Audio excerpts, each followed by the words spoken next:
projector. Look at that hanging out. Thanks, Cliff.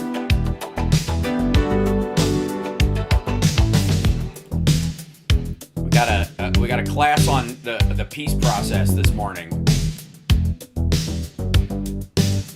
Leon's getting larger. All right. Gentlemen, you can't fight in here. This is the war room. Groovy. All right, I'm starting much quicker, so everybody settle in and hit the like early. If you're on Substack, restack.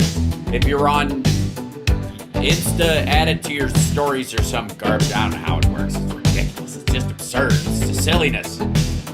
But on YouTube, just give me a thumbs up or a thumbs down if you expect to hate what I'm going to say. You can do that too. I don't care. Apparently the algorithm only cares about attention. It doesn't care whether you like something. The thumbs down, apparently, the only value it has is letting the creator know that certain people didn't like it, which I would say these days is a sign of success depending on who gave you the thumbs down. And since I built an AI tracking algorithm that gives me the home addresses of everyone who gives me a thumbs down, and a satellite photo, I'm kidding. Relax. Let's get started in 30 seconds.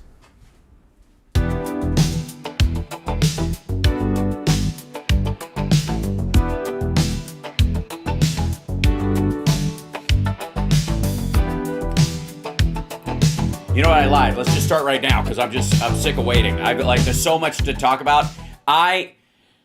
So I woke up this morning and we were going to have the major on this morning, but he's campaigning. So Tara Devlin was gracious enough to jump in as our co-host for the morning, the first hour. Philip Ittner will be joining us in the second hour to talk about all things Ukraine and Europe and the like, and a little bit of Tony Blair, I have no doubt, after what I'm talking about. Now, here's what we are in day 8 of the shutdown with no end in sight. There's like 3 votes planned today to try and reopen it, but there's no movement. The single point that Democrats have said, add this and we will reopen the government, but clean CR plus extend the ACA subsidies.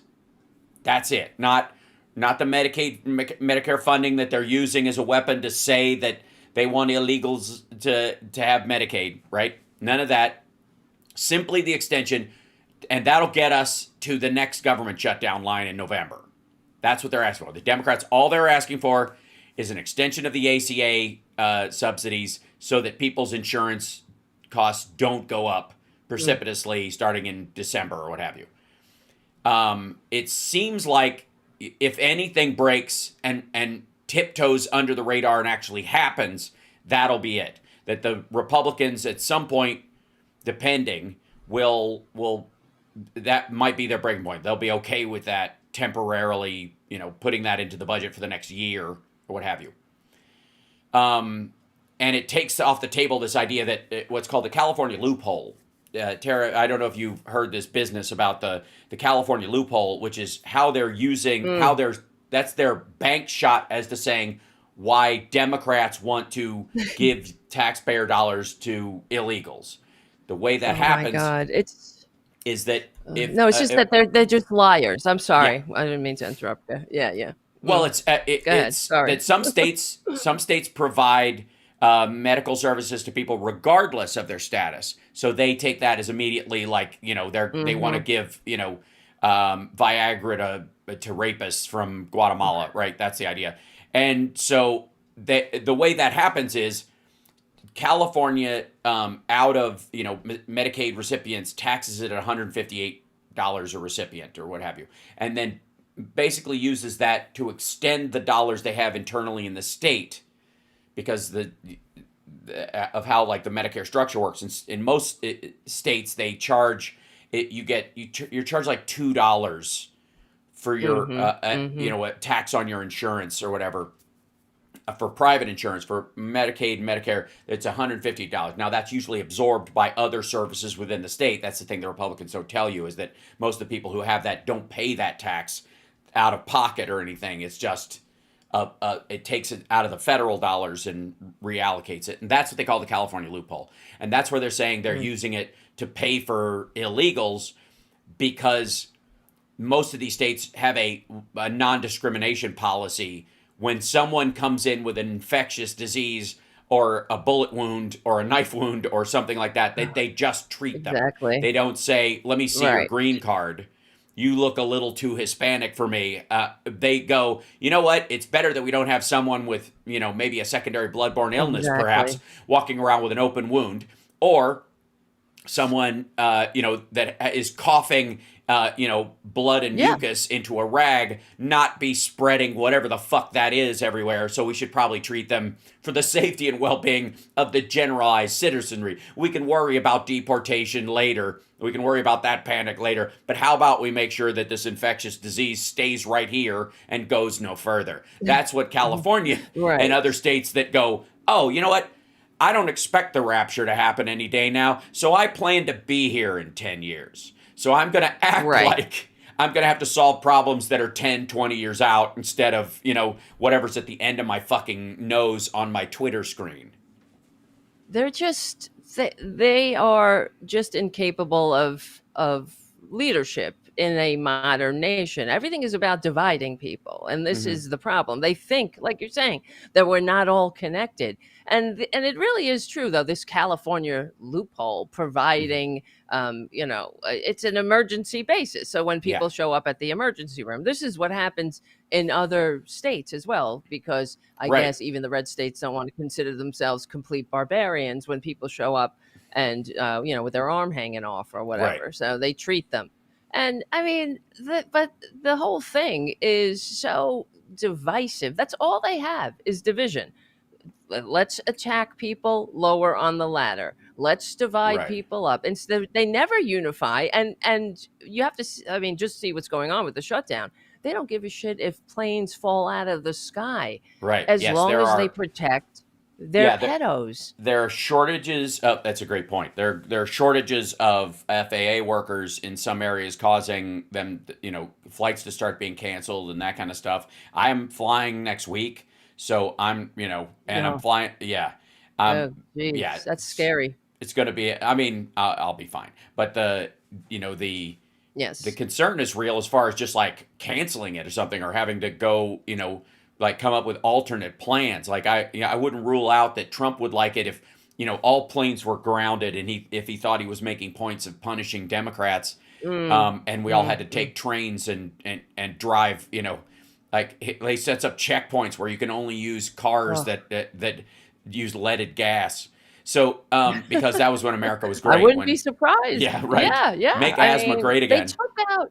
Well, think about how the Republicans unplugged all of the electric charging stations on federal land. That Mhm. even though it was already Yeah. constructed, they just Right. unplugged them just to be dicks. Mm-hmm. This is what we're dealing with. This is the mentality.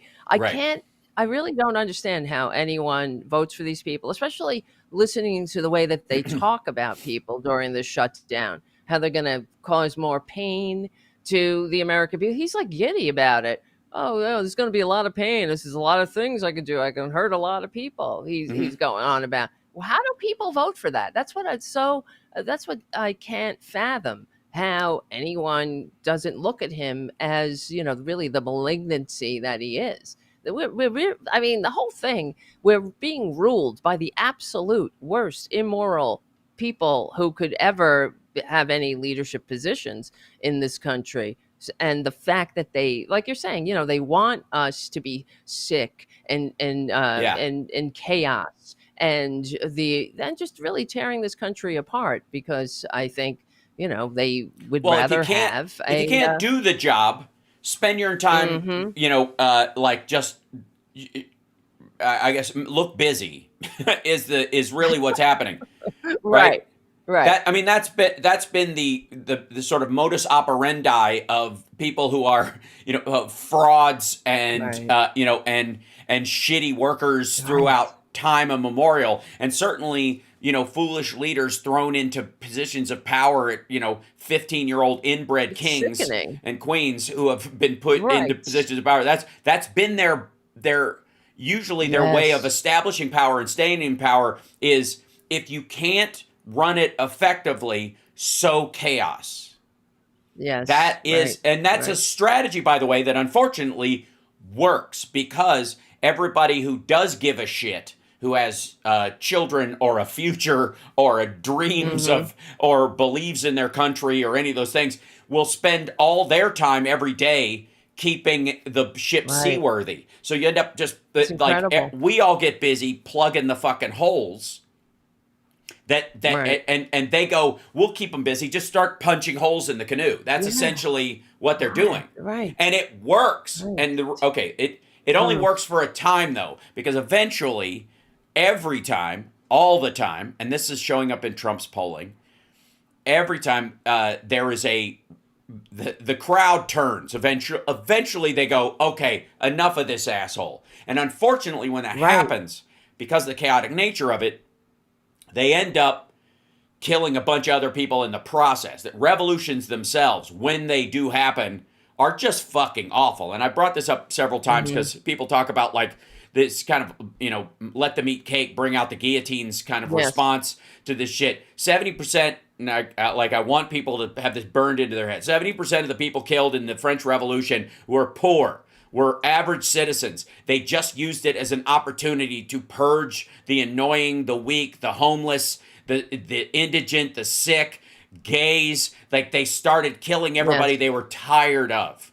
And that's, by the way, why Right. I think right-wingers gird for the purge. They gird for this day Right. that it's going to happen, okay?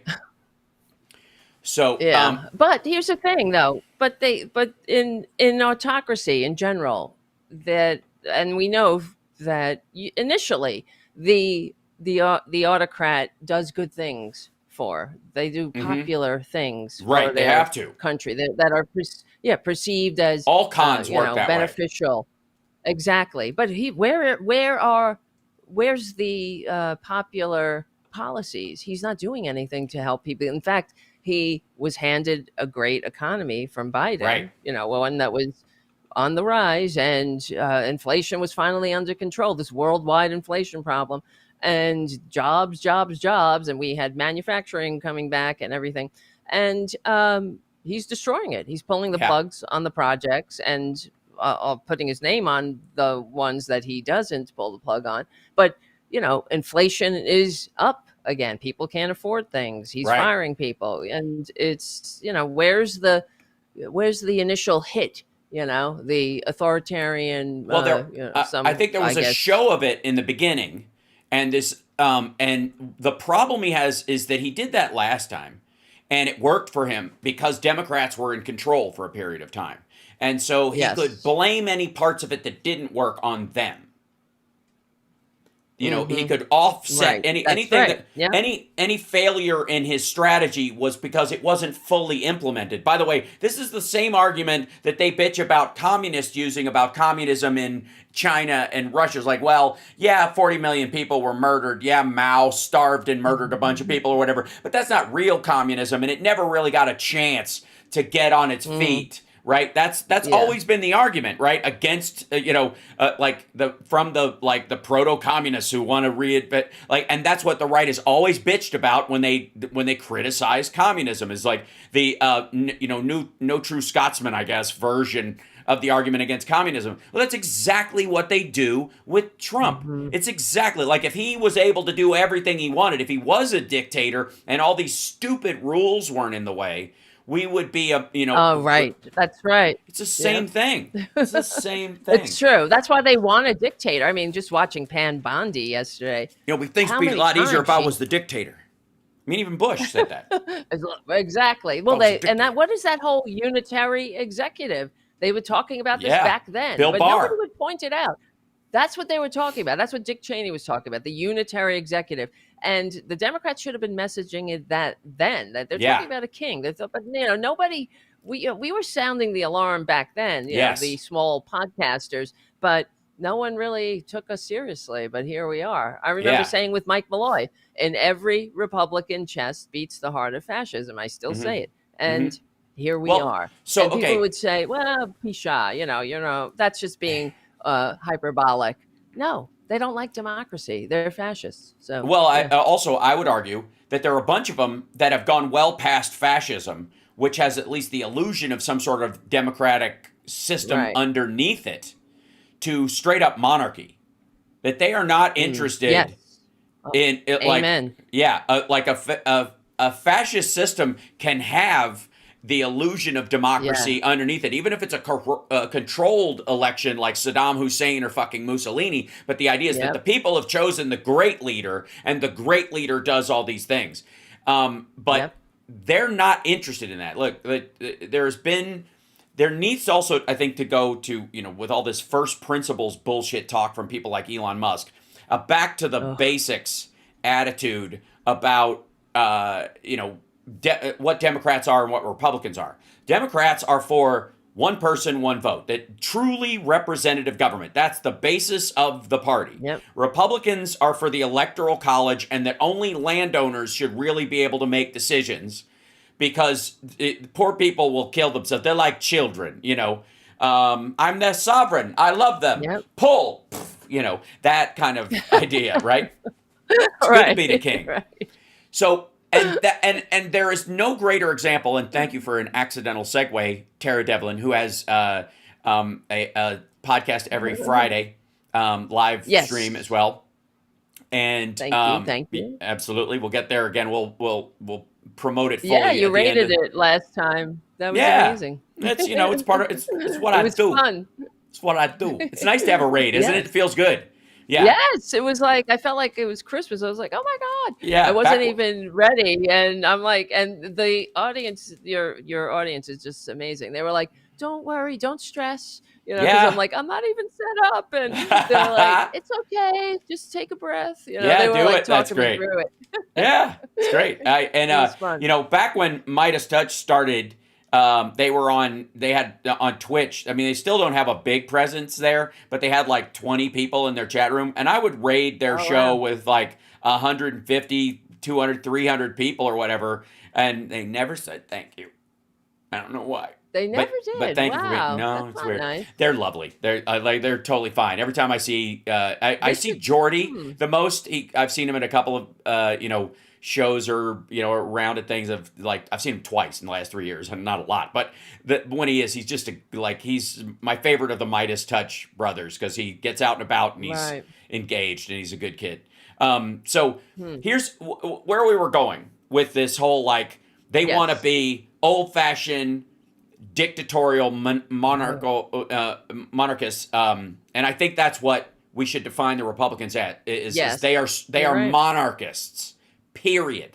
Fascist does not work. You're as right. You're right. it doesn't work That's more for them. accurate. It's yeah, and they've turned it into calling me a fascist is a threat against my life. They have used Charlie Kirk's death, even though the guy who killed him didn't call him a fascist, said he was spreading hate, and then right after that, Pam Bondi's talking about outlawing hate speech, which is are you saying Tyler Robinson won? Then that's the idea. It's the Republican response to all these things is to do what the terrorists say. 9/11 was they're attacking us for our freedoms. So we need to pass the Patriot Act to take away some of our freedoms. Yes. Right? It's the oddest fucking thing. They're cowards. Yeah. It takes a level of They fucking maturity panic. and- Yes. yes, They don't have it. to function in a free democratic society. It takes a level of adulting. That's why they want, and you're 100% correct. They're more like monarchists, especially they're every joke is a confession, of course, Right. because they're like, oh, next Donald Trump Jr., then Eric, then Ivanka, then Barron. Yeah. F you and your disgusting con man family of grifters, these disgusting, horrible people that Yeah. have never contributed a single thing to humanity. And I'm not kidding. Mm-hmm. He is really I don't know. I mean, he's never contributed a decent anything. But I don't know to if you this know world. this. I don't know if you know this, but there were a good portion of the TYT Democrats, and I'd say Democrats with a small t and Oh, I and know. air quotes, Okay. who Yep. believed and stated repeatedly over the last year. Yes. Anna Disgusting. Kasparian, all that crowd, and all the, I suppose, all the viewers that hang on their every word, or Yeah. used to. Thank God that some of them are coming around, and welcome. Hi guys. Right. Um, Yes. that these assholes, I don't know if you know, but they told us that that there was really just a coin flip between Biden and Trump. Uh-huh. That Genocide Joe and Trump has really got the potential for Wow. being the peace president. Okay, so let's go through what's the difference between the Biden plan, the Biden, Okay. negotiating points with Hamas over the return of hostages and all that, and the Trump plan that came out, the 20-point Yep. plan. There is only, as I can find it, two, besides just the language is watered down in very strategic ways. There's only two specific areas where there's difference. And both of them are incredibly fucked up.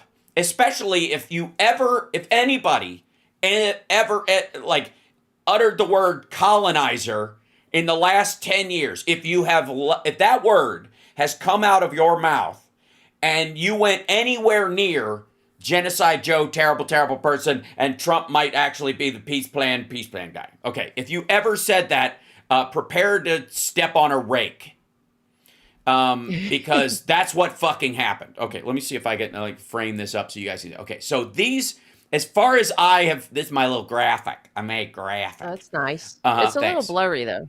It'll be blurry for sorry. you, but I'll read it. It's that how the screen is sent to you. Oh, 'Cause it's I see. yeah, I but see. it's not on. I'm sorry. Yeah, on the stream. So I gotcha. these are the differences primarily. Post-war governance structure, radically international on the Trump side, Palestinian Authority-centric, Arab-supported on the Biden side. Biden called for a Gaza reunified with the West Bank under the Reformed Palestinian Authority, backed by an Arab security and reconstruction coalition. So we would help them rebuild. The Arab countries around that would support the Palestinian Authority, and they would be reunified as a single state with the West Bank. So the West Bank area and Gaza would be one country, not separate governance, and therefore that unification would build towards eventually a Palestinian state. We'll get there because that's very specifically laid out in the strategy that the Biden administration put forward. And this is exactly why, by the way, Netanyahu went and had a fucking meeting with Trump at Mar-a-Lago, that none of the assholes who showed up at the DNC with their Genocide Joe signs went anywhere near protesting. Right. Fuck those people. Holy shit. Okay. It's so amazing how the difference, how they give Trump a pass. And anyway, yeah, sorry. Okay. Yeah. I'll- I mean, on his, like, they don't point it out, right? They don't point out just how disgusting Trump. Oh. Trump is not a peace president, but at all. So yeah. Oh, all right. it gets worse. So the post-war governance of Gaza under Trump's plan proposes an international transitional government overseen by a board of peace. Remember that shit that he brought up? That was overseen by Donald Trump, along with Tony Blair. He's one of the only people who signed on officially, and Jared Kushner. And this body would control reconstruction funding and governance. So, So Palestinian technocrats, which is I was when Marco Rubio said that Palestinian technocrats would run Gaza. And I was like, what the fuck does he mean by Palestinian technocrats? And I had to go and find other statements that he had said about that to try to get an idea of what the fuck he thinks a Palestinian technocrat is. Because the technocratic map of America that Elon Musk's maternal grandfather painted, that would unify the North America all the way down to the Panama Canal and includes Greenland, which is why Trump was talking about that shit when he was hanging around with Elon Musk, and why it dried up when he had his little pissing contest with Elon. Thank God. Like, that little breakup literally saved. We haven't heard about Greenland or the fucking Panama Canal since. Right. Have you noticed that? Okay. So, but the technocracy is engineers and scientists would run the government. Here AI, and then we would set it up based on some sort of constitutional protectorate, and then the AI would run it. under a technically technically you have all the rights of Wow. everyone else. You're just in jail while you have them, right? Yeah. You're in a gulag, but technically you have shelter and you have food and you have a job. You've got to break rocks. So technically, right? So that's the technocracy was like an AI robot will just grab you by the shirt collar and throw you in jail. That's their vision of the future. But and I was like, well, they clearly don't have this idea of some sort of future where there's like robot soldiers patrolling the streets of Gaza isn't, on the horizon anytime soon. Maybe 5 years down the line, keep an eye out. They might not be, bipedal humanoids. They might be rolling around like HKs and fucking Terminator or drones, but that's what they're kind of talking about. But what he meant was technocrats, as in technically they run the day-to-day. We write the checks, we tell them what to do, and they're the middle managers.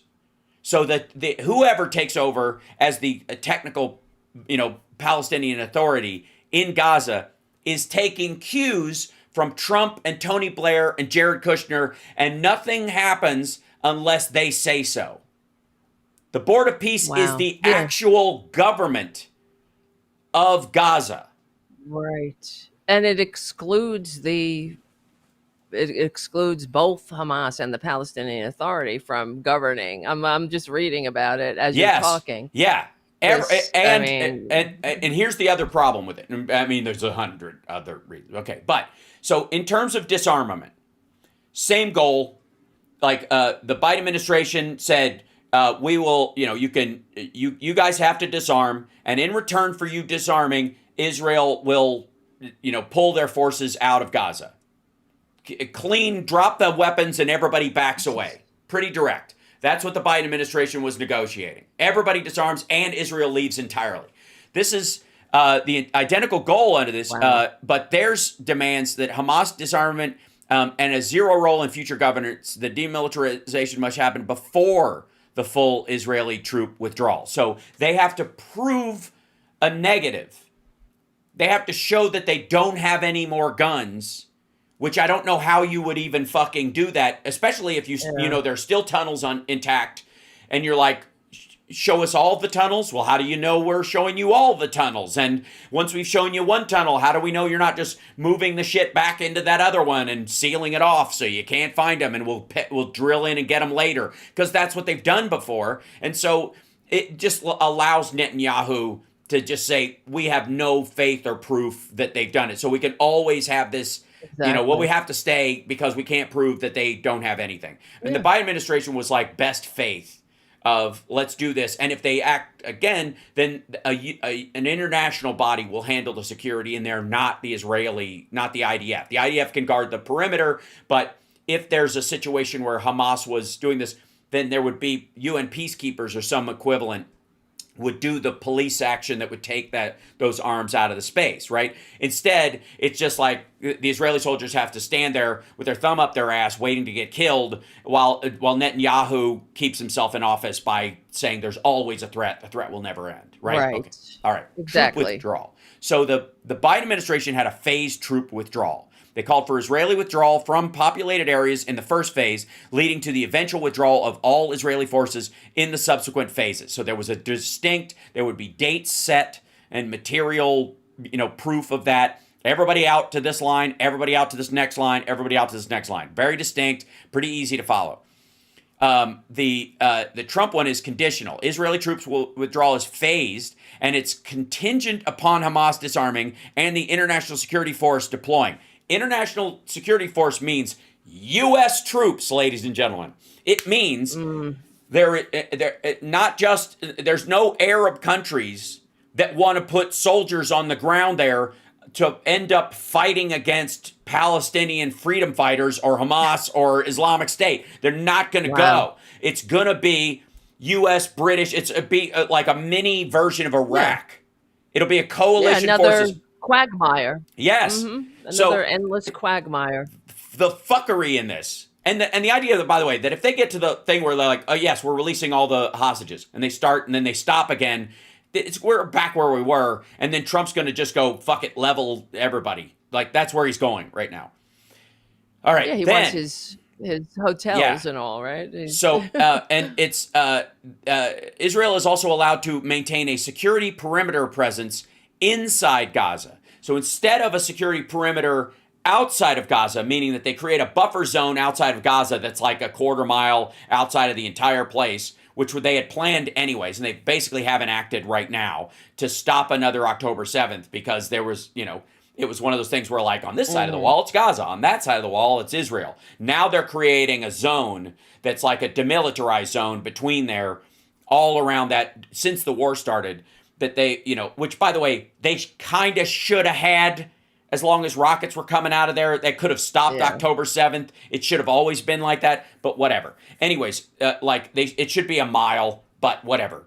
They're going to, this Trump's plan moves that inside Gaza. So there's an area inside Gaza. So it's effectively, Israeli claimed land. It's not like they could do anything with it, but it's Israeli claimed land inside Gaza. So they basically give up a perimeter area inside of Gaza, right? This is like the fucking, like Hamas or especially Islamic State. Islamic State entered the room today in the discussions. They're now part of the conversation in Sharm el Sheikh, Egypt, that they're having this, the city of peace, where peace has never been obtained. Has never happened. Right.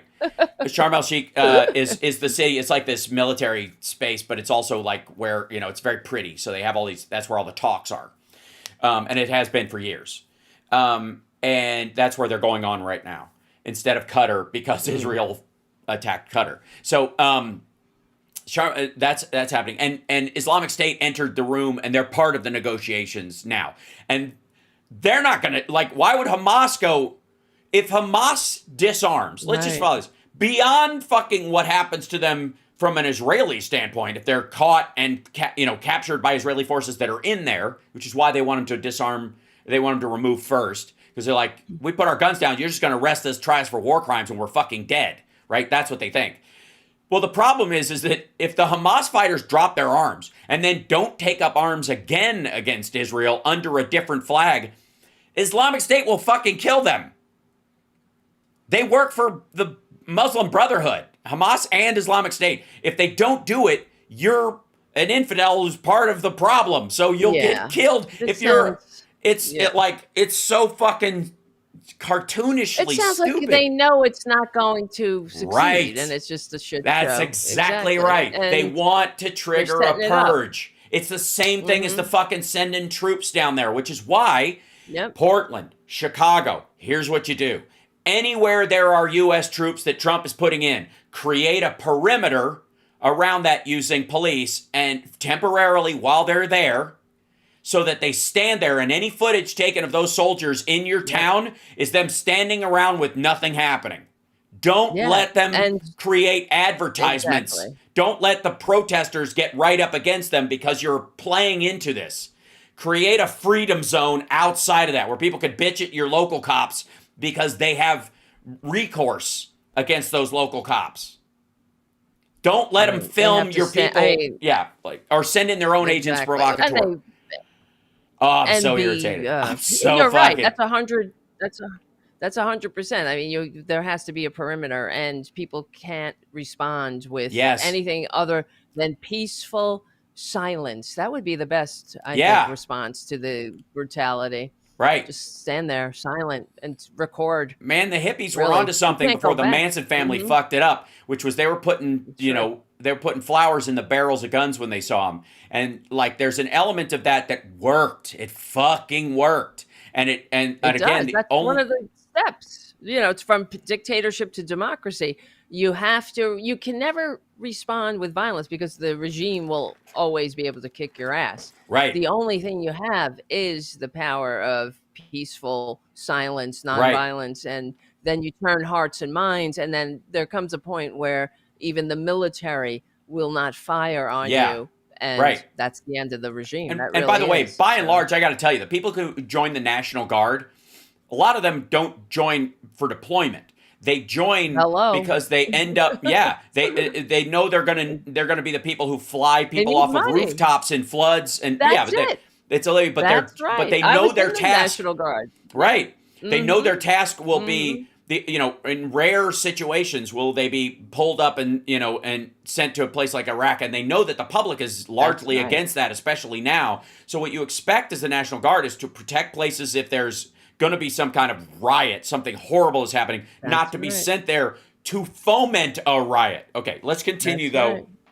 Yep. on this fucking split plan for all the genocide Joe assholes out there who think that Trump was going to be better, and the Arabs for peace who used to be Arabs I for don't know Trump.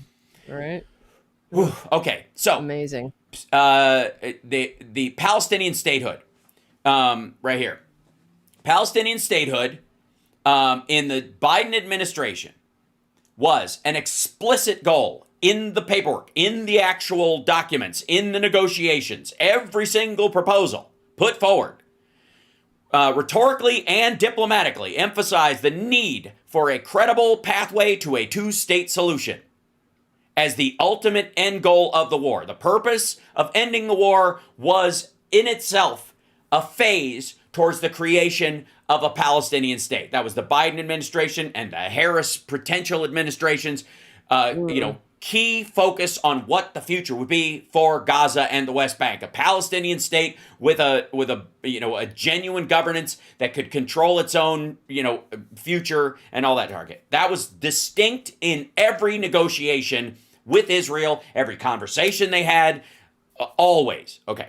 Now, the difficulty of that, by the way, post-Hamas election became incredibly hard because when Hamas came in, the elimination of Israel as an existing state was predicated on their existence. So as part of their diplomatic future. So they were designed and elected again, and this is something we have to get to in a second, is the elected Hamas versus just Hamas. And right now we have elected Hamas doing all the stuff that it's doing, and that has to be part of the conversation. And that's what our talking about as a terrorist group or whatever writes it off as some sort of like subgroup, and it's not. Islamic State is, and there's like 3 other organizations that think Hamas are a bunch of pussies who don't fight hard enough, if you believe that. I'm not kidding. And those people will murder Hamas if they drop their guns, right? But the Biden administration was like, okay, ceasefire, withdrawal, disarmament, Palestinian state that's recognized internationally and that has rules and responsibilities on the world stage and has to stop firing into its neighbor, which is Israel, which it recognizes. Like, that's the goal.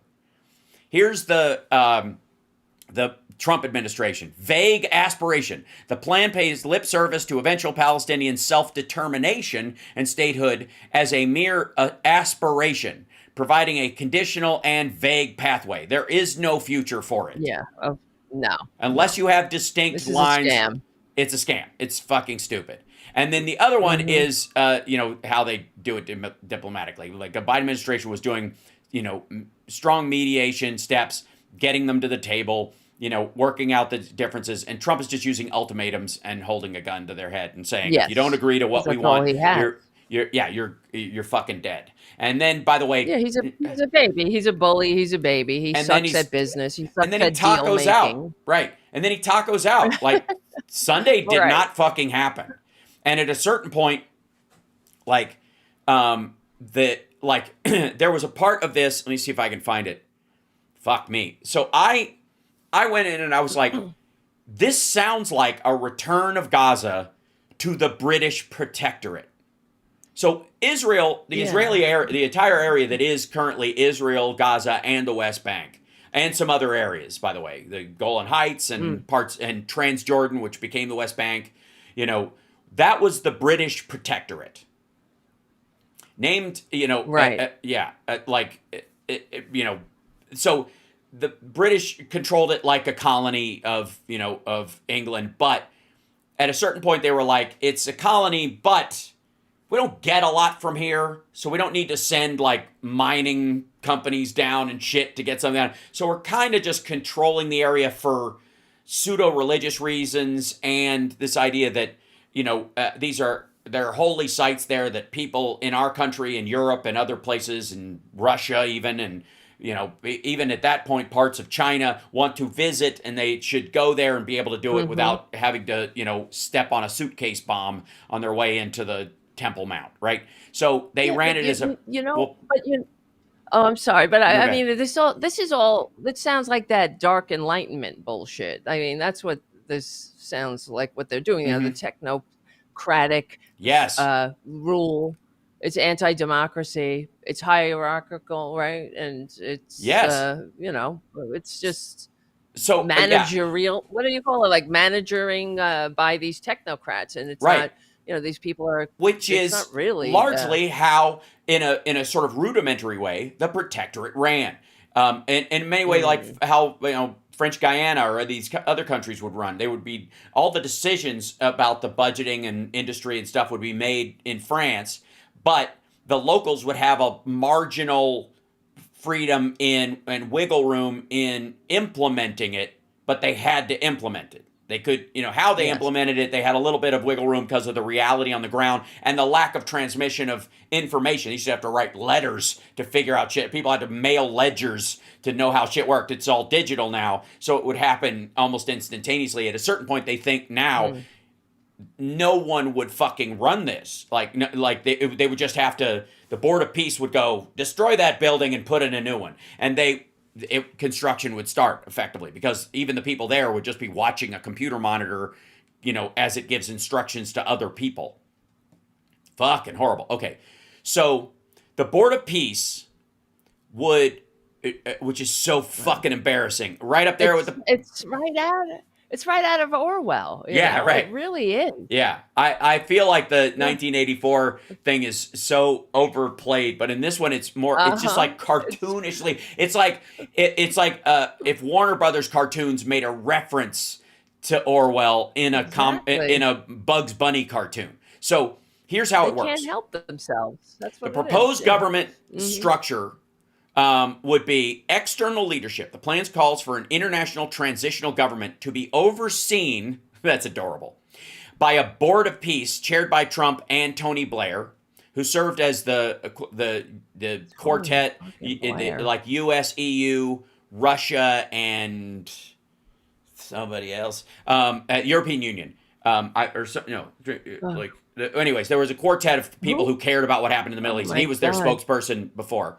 That's, by the way, he was the last person who ran the talks in Sharm el-Sheikh years ago, which worked out so very well.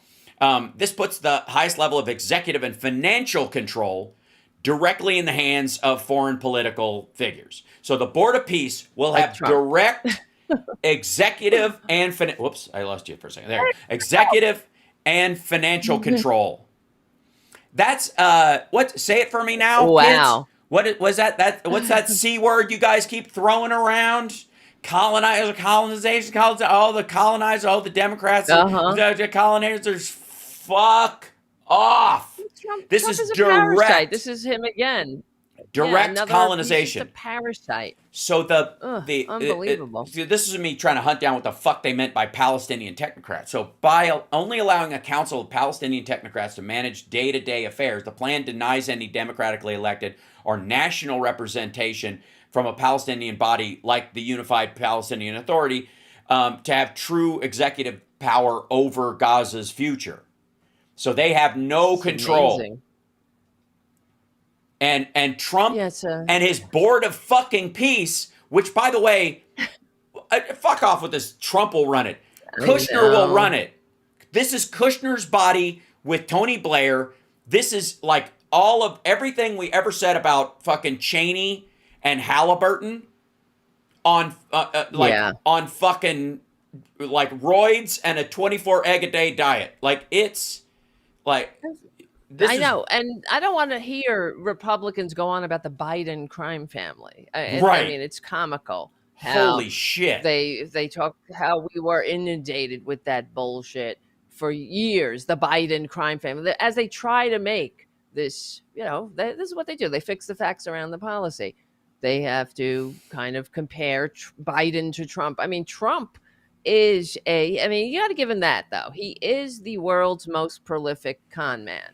Ever. Right. ever born. Well, He really he's is. got a He substructure is. of people around him too that have kept that going. I would also, because I also, I look at the man and I hear him talk, and there's a reason why he was a joke in New York, why he was on a hard fade, and it was really, too much credit is given to this motherfucker because there is a substructure of people around him that want him to do stuff that will benefit and barnacle off this shit that have carried it. Mark Burnett is a great example. Right. The genius of The Apprentice was not anything Trump did. He didn't go, we need to craft it. I'm going to do, this publicity stunt that will lead to the... No, Mark Burnett dreamt up all that shit. He just showed up, got the check, said whatever he said. He never fired anyone on that show. Never. No. The producers... He doesn't like to do that. That's what they say. He's a coward. Yeah. He's not man He has enough, other people so to do speak. it. Right. Yeah. So he's a coward. That's why when Hakeem Jeffries was right in front of his face, he didn't say anything to him. He waited till he left. Right. He's a friggin' coward. Yeah. He's a coward, little child. So he is not the greatest con man and the greatest media manipulator. He is surrounded by people who know that he is a useful idiot for their plans. And again, everything's a projection. Right. What did they say about Biden? He's not doing anything. Trump always says this. Biden was auto pen and just doing anything. What the fuck do you think those executive orders are? Trump is the auto pen of Project 2025. They fucking, he's the auto pen. That's what and I guarantee at some point he's like, I feel like an auto pen. I guarantee he fucking said that to them while he was signing all the stuff that they weren't showing in public. Well, he doesn't know, that's why they, this one, sir, says this one does. You get to be, Yeah. well, shouldn't you know that already, you fucking idiot? So, right? Like, the every ship in the Navy. This? Right. The every ship in the Navy should be named after Donald Trump just to show how big his penis is. And money from the federal government should be funneled towards two of our biggest donors. Executive order, the little part of it that just ends up paying off dudes that's around him or giving, throwing a bone to like the religious fanatics who are getting mad the Epstein files haven't come out. Yes, this one hides your wonderful secrets. Yes, that you shared with a pedophile for 20 years. Yes, right. What this is the disgusting bury the piece of Epstein shit. files in a lock box, in the desert underneath the fucking Epstein ballroom. I think that's where they're putting him. I think that's that's why he wants to lay a foundation. It's fucking. He's been talking about what happened to Hoffa since the 80s. Shit. So he's like, that's the way. That's true. That would be beautiful. I don't want to say anything, I mean, legally and peacefully. I was going to say he would love to be buried under that ballroom legally and peacefully. Just I don't. I think he wants the Epstein files buried under them. I think he wants the. Oh yeah. Yeah, that's what they're doing with him. That's what I'm hoping for. Where the fuck are they putting them? But think about what's in the Epstein files. You know he's all over it. Mm-hmm. Look at where we are. Look at the lengths they're going to protect what's in there. It has to be even more disgusting and vile than we could ever imagine. That's for sure. Yep. That is 100% for sure. The damage done. They're right. Yeah, by not releasing them, hurt. no matter how bad it is, has to be better than releasing the files. That's how bad the files are. Right.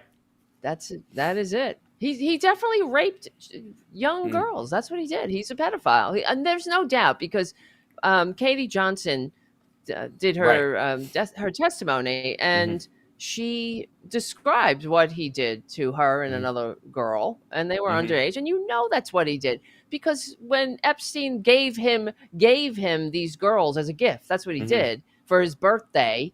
And you think Trump would turn that down? Of course not. That's what he is. He's a follower. He's just. I will float the word alleged just to protect us all legally, but I will also point out the fact. Alleged. I will also point to the fact that that's the one we're aware of. That's the one that actually got to the legal level. So think about that for a second. That deposition, that video is online, and the lawsuit itself, even though she retracted it because she was afraid for her life, and reasonably so, I would say, especially when your alleged former attacker is the president of the United States, right? And the guy who gave Epstein a deal as his labor secretary, Like, I mean, it's absurd. And again, Right. the fact that he brings in these people closer to him, that Matt Gaetz and Joel Greenberg were wanting to be the new Epstein of Florida, that's what Yes. they were crafting themselves to be, was like, there's an industry for this. Let's be the guys that can provide that kind of shit to the political elites, Yep. and then we'll work our way up, and you'll be president one day, Matt. That's what Matt and Joel Greenberg were clearly up to, creating false IDs so they could fly girls That's right. that were underage Can you out of the believe- I country. mean, It wasn't even the amazing. private planes to Georgia on, having sex, again, allegedly, on drugs. I happen to Right. believe these women, but, from a legal standpoint. Yes. And that they were flying them to the Virgin Islands using fake IDs. How is that? That is Epstein phase 2. That's what that was. Yep. And Trump ends up wants to make Matt Gaetz AG. And then when he can't, who does he pick? The woman who could have torn up Alex Acosta's, non-prosecution agreement when she was AG of Florida, and go after the people that were associates, including Trump, but did not, because he gave her $25,000 for her campaign, largely to protect him from the That's not even that much money either. well, that was for I the would think, Trump but- University lawsuit, and I'm fairly Right. certain that there's more where that came from kind of promise that went along with that, if it ever came up. But it's not just him. There were dozens of other people who gave money to her campaign. I'm sure if we had a full list of donors, there'd be a really weird crossover, I have no doubt, between the potential co-conspirators of Epstein and who got Pam Bondi elected, and her fucking terse bullshit in front of everybody, acting Oh, God. indignant that how dare you, sir, and excuse me, lady, you posted an unsigned document in July that says that nothing to see here, Epstein killed himself, and there is no conspiracy, no blackmail, no nothing, when it's patently obvious to everyone that that's an absurd Yes. assertion. So the reason she's like, I've said for a long time, like, when you can tell if someone accuses a politician of something and they go, these outrageous accusations against me, that's an admission of guilt. If Yes, they say outrageous, right. And they're not denying it. no, right? it is outrageous. It is certainly outrageous that someone would say something like that. It is outrage on behalf of the person who's accusing you of being a pedophile or protecting them. That is an outrage, and they are outrageous.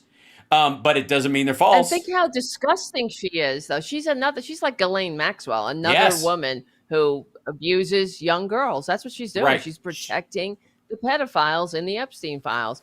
Yeah. And she's doing Notice it how with the she's full not force calling of in the government. The 4 other women who filled in behind Ghislaine and ran that the substructure of his organization. She's not calling them in That's and right. questioning them. Oh, She's they not- never do. They never talk to the survivors. They never do. They don't even give them the dignity of a fake conversation with them. That's for sure. and leave it- It's disgusting. She's and leave disgusting. it to Tara Like, Devlin to bring us to the good news part of the conversation at the tail end of this hour, because that is one of the parts that's driving maggots nuts. This is the situation where it just refuses to die, and they are still on on the Epstein beat, like they're all fucking looking for the I-5 killer. They, the true criming of American media, has turned, and by the way, that's never changed. I like everybody who thinks that like binging true crime is something new needs to go back and look at the 50s and the 40s, those magazines that came out like True Crime. Yes, They were all those True prurient. Detectives. Yeah, and True stuff. Detective magazines and all that kind of stuff has been around forever. Everything's a fucking reboot, people. Anything that works has been around for. I'll give you another example. Anytime wrestling, read UFC right now, becomes big again, so does country music. Anytime country music gets big, wrestling comes back. Anytime, it happens in cycles. It waves through the media. It goes away for a while and comes back. It will happen on the same schedule every time. It happens about every 12 years, and it lasts for about 6. And it's always there, but it raises and lowers. It comes up into the zeitgeist and then fades again, phases through. It's interesting. Happens every time. Right. And it's usually about the time when like redneck culture is getting its political due for a while, and then it becomes more of a problem than it's worth, and then it returns back to its low tide, right? Because it doesn't have the Well, can't wait. yeah, right. But that's, just watch for those waves when they happen. And by the way, nice job centering your camera, by the way. I saw that. I appreciate the effort. I know. And I'm gonna do it myself. I'm sorry about that. No, it's Yeah, totally I should good. have noticed it earlier. No, Phil does it, and he's got his logo in the background, so he like makes sure his logo is right here, which I appreciate. I understand the reasoning behind that or whatever. And you have a cat in a cat tree, which is sort of your logo. I do. That's Francis. Right. He's sleeping. He's sleeping. But He's snoring. two I don't big know. things. You can't hear him though. Yeah. So there is a story. Swalwell came out, I guess, today, saying that Eric Swalwell. Let me see if I can find the post. He goes, "I've spoken to a lot of House Republicans this week, and they've confided that Trump's movement/support is fading. As one told me, this Epstein bomb is about to drop, and no one wants to defend a pedo protector. It's just a matter of time." And that's exactly what it is. Like, he can only hold this back for so long. There is no way, short of just simply, I mean, he's tried everything. He shut down the government over it. He's had Mike Johnson, send everybody home early so they can't have a vote on it. Yeah. He's slowing the entrance of a Democrat that's being sworn into the House so that he doesn't have the votes to release the files. It's going to have to happen. Right. Yep. It'll happen eventually. And I what hope happens, it happens soon, really. What's one primary thing that has happened every time they have released some of the files? Where's the rest? No matter what happens, this clamor about there's nothing here. If you release one more fucking page, nobody would clamor about one more fucking page. Nobody would shut down the government and the House of Representatives and send ships down to fucking Venezuela to shoot at fucking speedboats to hide one more page. You would only wag the dog that much to hide the worst of the worst. And it is but that's what I wonder when they saw that display from Pam Bondi yesterday. Do maggots believe it? Do they swallow it, or does it add to their frustration as well? No, that's what I wonder. No, it's everywhere I'm seeing it where they're allowed to look at the comment sections on the Blaze, on Daily Wire, Daily Caller, fucking Stephen Chowderhead, like Ben Shapiro's show. Look at the comment section. And always take those with a grain of salt, but understand that that's what the right wing is seeing.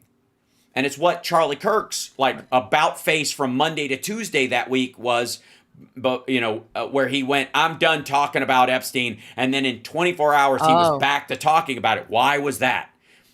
Why did that happen? Because because his audience wasn't letting it go. That's right. Sure. That's exactly right. So our dear friend Philip Ittner is on the air and with us, and I'll just bring him on for 1 second.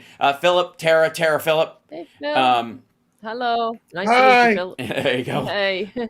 And at some point, maybe you can have him on your show if you want to talk about Ukraine at some point. I think, that. Are you kidding me? Sure. Yeah. Hello. Thank you. Thank you. Right. For making that connect. Yeah. Of course. Absolutely. So let me bring. Chance I get to talk about Ukraine. That's right. So let me sign off, Tara, and then I'll get to you, Phil, in 1 second. All right, hold guys. on for a second. And Tara, your show is on Fridays.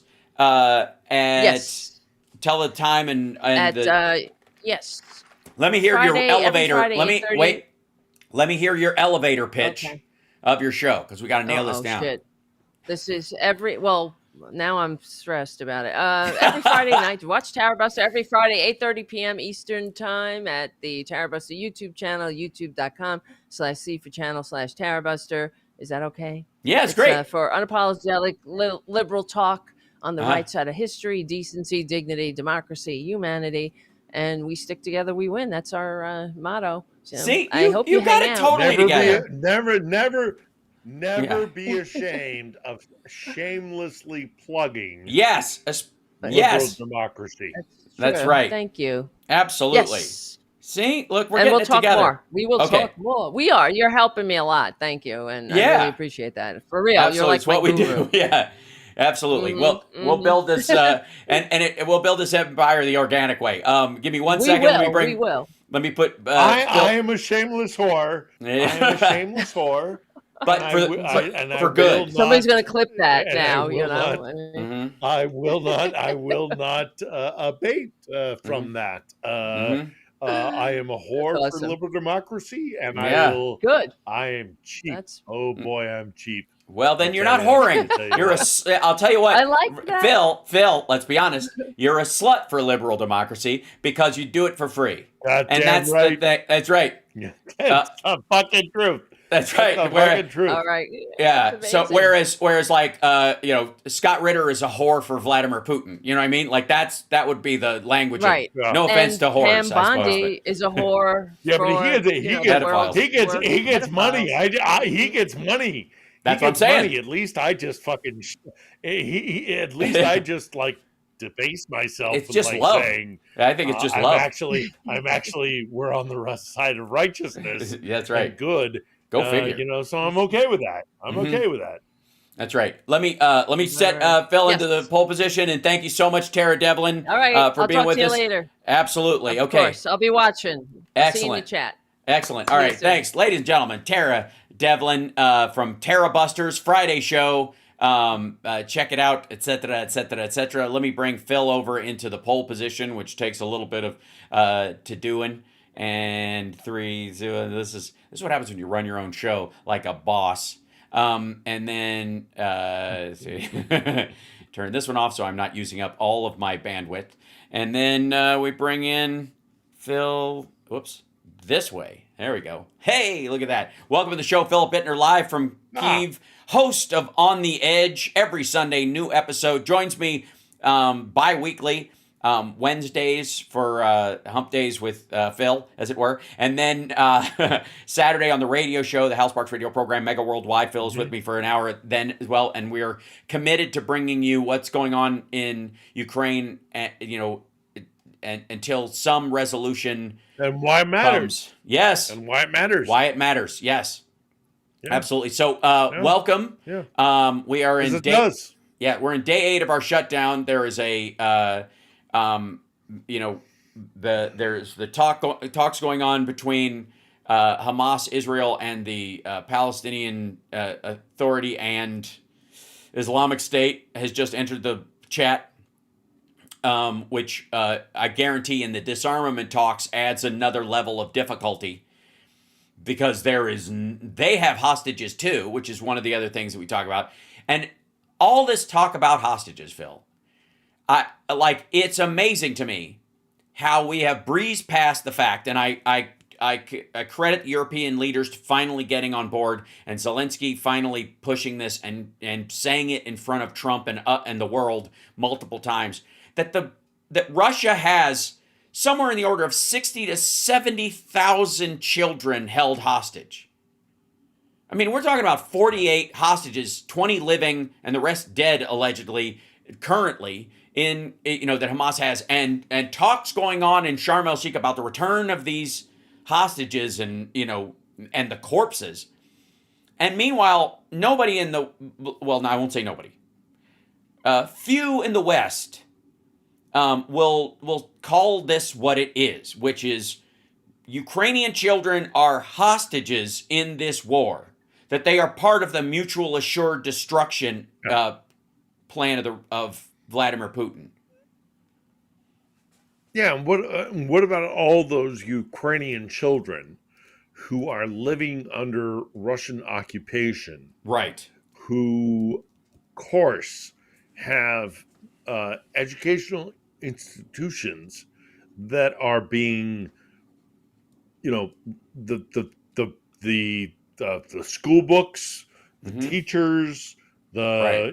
everything is being taught from a perspective of Moscow, and these are Ukrainian citizens and children who are being taught on a daily basis that their own compatriots are living under a Nazi regime, and that Right. actually we get to the point where other Ukrainian children are getting to the point where they are being militarily trained to pick up a weapon against their fellow Ukrainians, because those Mm-hmm. guys, those children are living under an occupied territory, which Moscow dictates everything. Yeah. Right. So we get to a point where we have Ukrainian children fighting Ukrainian children, Mm-hmm. and it's deeply, deeply cynical, and we know it's happening. And of course, the Russians have a very different perspective on this.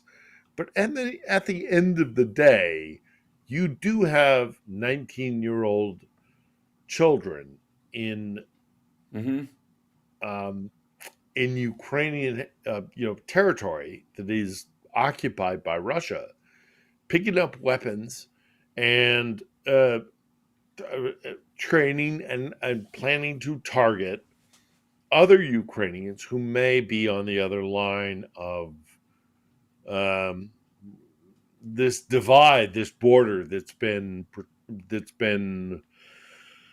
proposed by Moscow, but which is based on little less than simply Mm-hmm.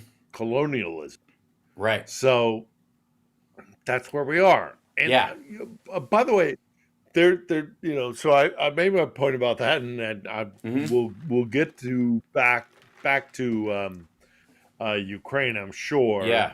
Um, but I really wanted to come on Mm-hmm. in the last 24 or 36 hours with the expectation of speaking to you and to the audience uh, um, on a completely different topic. Mm-hmm. But we'll get back to Ukraine, Sure. obviously. But I was a war correspondent Mm-hmm. for many, many years, and I spent a lot of time with American armed forces, and I really wanted to take a moment of our time that we spend together on a Wednesday um, to tell a story. And I think I may have told you this story previously, but Mm-hmm. I'm going to say it again. When I was deputy bureau chief for CBS News in Baghdad, um, it, when Katrina happened Mm-hmm. in Louisiana, and what happened Right. there, the Louisiana National Guard was cut back from its tour of duty Mm-hmm. in Iraq, and they had been the protective line along what was called Route Irish, and Route Irish was the highway that connected central Baghdad to um, the Baghdad International Airport, Mm-hmm. uh, and so everybody that drove down that road was under fire quite often. Mm-hmm. And the Louisiana National Guard were the ones who provided protection lines Mm-hmm. along the Baghdad International Highway. Yeah. Katrina happens, and they request that they would be able to leave a month early, roughly, to return back to Louisiana to deal with security situation. The security atmosphere in the coast Mm-hmm. as Katrina happened. Right. And CBS News was as a kind of rota, designated as the one who would be um, the pool reporter. Uh, as the Louisiana National Guard returned to the United States, they actually had to fly into Texas because of the situation post Katrina. Mm-hmm. And so I traveled back with them as a CBS producer. I had a cameraman with me. It was him and me, and we Mm-hmm. as a kind of lighthearted aspect of this, Mm-hmm. we flew out of Baghdad International Airport with the entire Louisiana National Guard, and we flew to Shannon Airport in Ireland. And again, as a lighthearted kind of aspect of this entire story, um, these guys had not been able to have a beer or an alcoholic beverage in the better part of a year. And so we fly into Shannon Airport, and these lovely Irish people Mm-hmm. who ran a pub within the airport had lined up pints of Guinness Oh wow! for these soldiers, Leave it to the fucking and Irish. we had about a leave it to the fucking Irish, is right, Irish, yeah. So yeah, so they flew in and they had like 20 minutes to refuel the planes, and so all of these National Guardsmen who had 24 hours before been under constant threat. Yeah. They went to this Irish pub, and the Guinnesses were lined up along the pub, and they just bam, bam, bam, bam, Never. bam. And then they get back on the plane and they fly to Maine, and that's Mm-hmm. the next refueling point for these guys. And they fly back, and the entire brigade is met with applause and Mm-hmm. all sorts of things. So, here's a crab cake. Here's a Mm-hmm. thank you for your service. This, that, and the other thing. Get back on the plane. Finally, they fly back to Texas, and this is where we kind of disembark. Mm-hmm. We break because they get into military vehicles and they go to Louisiana. Yeah. Louisiana, Right. and we get in civilian vehicles and we follow them up, and they get to a point in just outside of New Orleans, Mm-hmm. and they are at a rally point, and they have the governor of Louisiana at the time during Mm-hmm. during Katrina. She is sat there, and the head, I think he was probably I'm betting he was a colonel. He might have been a first star. Mm-hmm. Um, and he has the entire Louisiana. Keep in mind, this is Katrina. Yeah. Okay, Katrina. We all remember Katrina, Mm-hmm. and these guys have just come back from Iraq, and they're in formation. And the governor comes out and says, "We need you. We welcome you back. We understand that you came back early. That you were given special privilege to come back Mm-hmm. early. We need you. We need you." Mm-hmm. Katrina is disastrous. She gets off the stage, and I am within ear distance of the governor of Louisiana and the head of the Louisiana National Guard. Mm-hmm. And I don't remember the exact exchange of communication, but generally, this is what I heard. The governor said, "I want your troops in downtown New Orleans, like within the next 12 hours." Mm-hmm. And the head, the commanding officer of Mm-hmm. um, Louisiana National Guard says, I don't think he actually, refused a Mm-hmm. direct order, but he said, with all, I'm paraphrasing here, with all due respect, ma'am, these men should not be on the front lines of what has happened in Katrina. They have spent the last year on the most dangerous highway in the world that leads to Mm-hmm. Baghdad International Airport. They will fire. They will engage. Mm-hmm. They will pick up their weapon and they will put down anything that comes their way because that's what they've been through. Mm-hmm. So, with all due respect, Madam Governor, I would prefer to see my men deployed as logistical control, making sandbags of, Mm-hmm. like, yes, Yeah. controlling some things or another.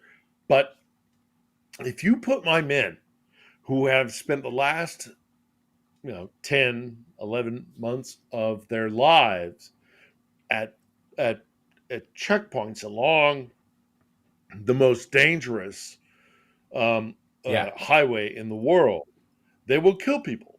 And they give you They'll kill yeah. people. Right.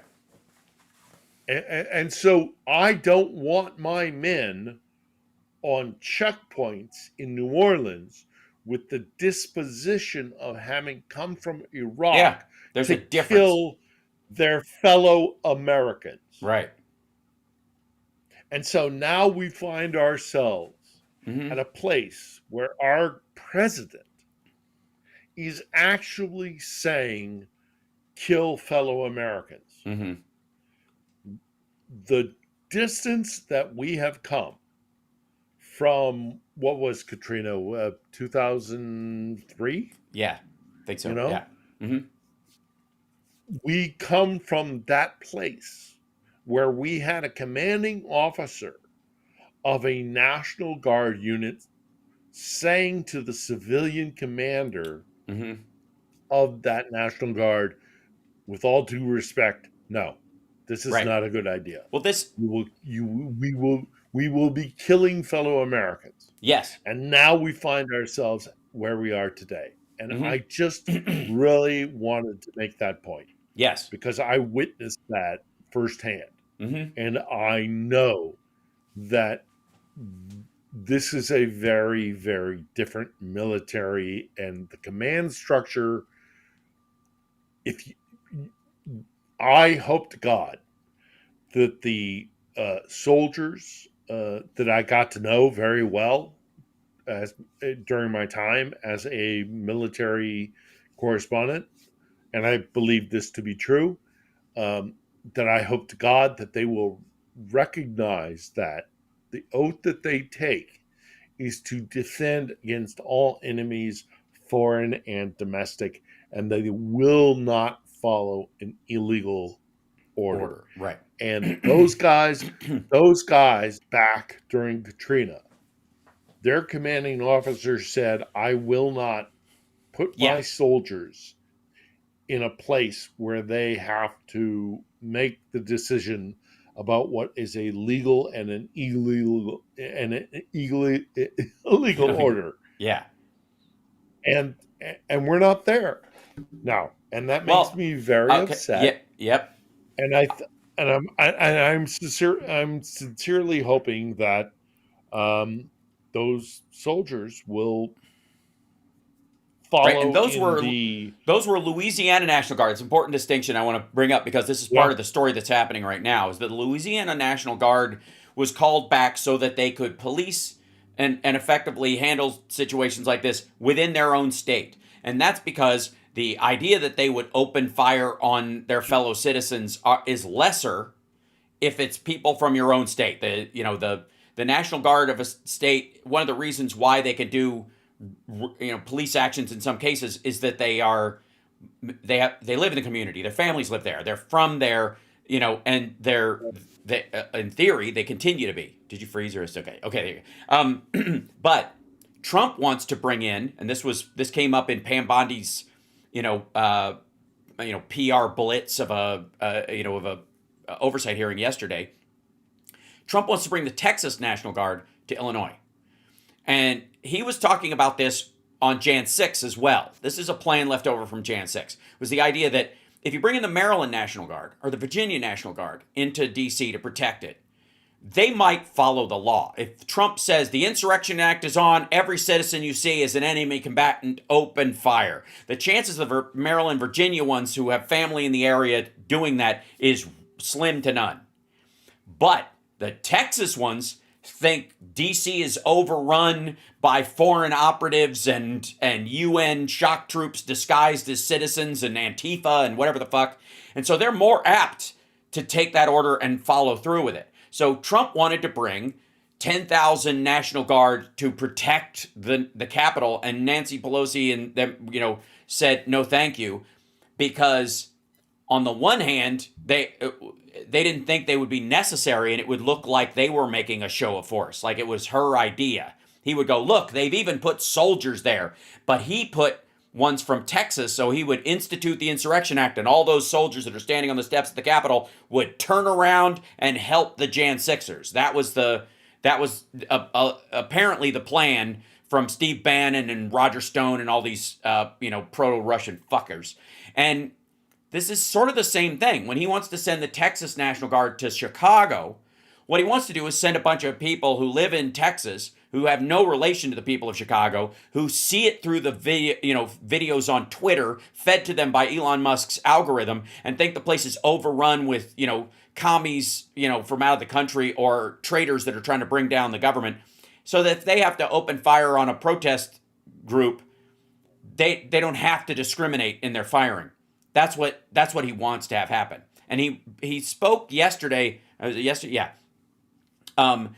They asked him if he would consider invoking the Insurrection Act, because it keeps coming up. And he goes, I'd do it if it was necessary. So far, it hasn't been necessary. But we have an Insurrection Act for a reason. Okay, normal sentence, a little, right-wing puffery. We've seen it before in Reagan. We've seen it before in Bush. Not that strange. It's the follow-up that was the concerning part. He goes, if I had to enact it, I'd do that. If people were being killed, that's it, right? And courts were holding us up, or governors or mayors were holding us up, sure, I'd do that.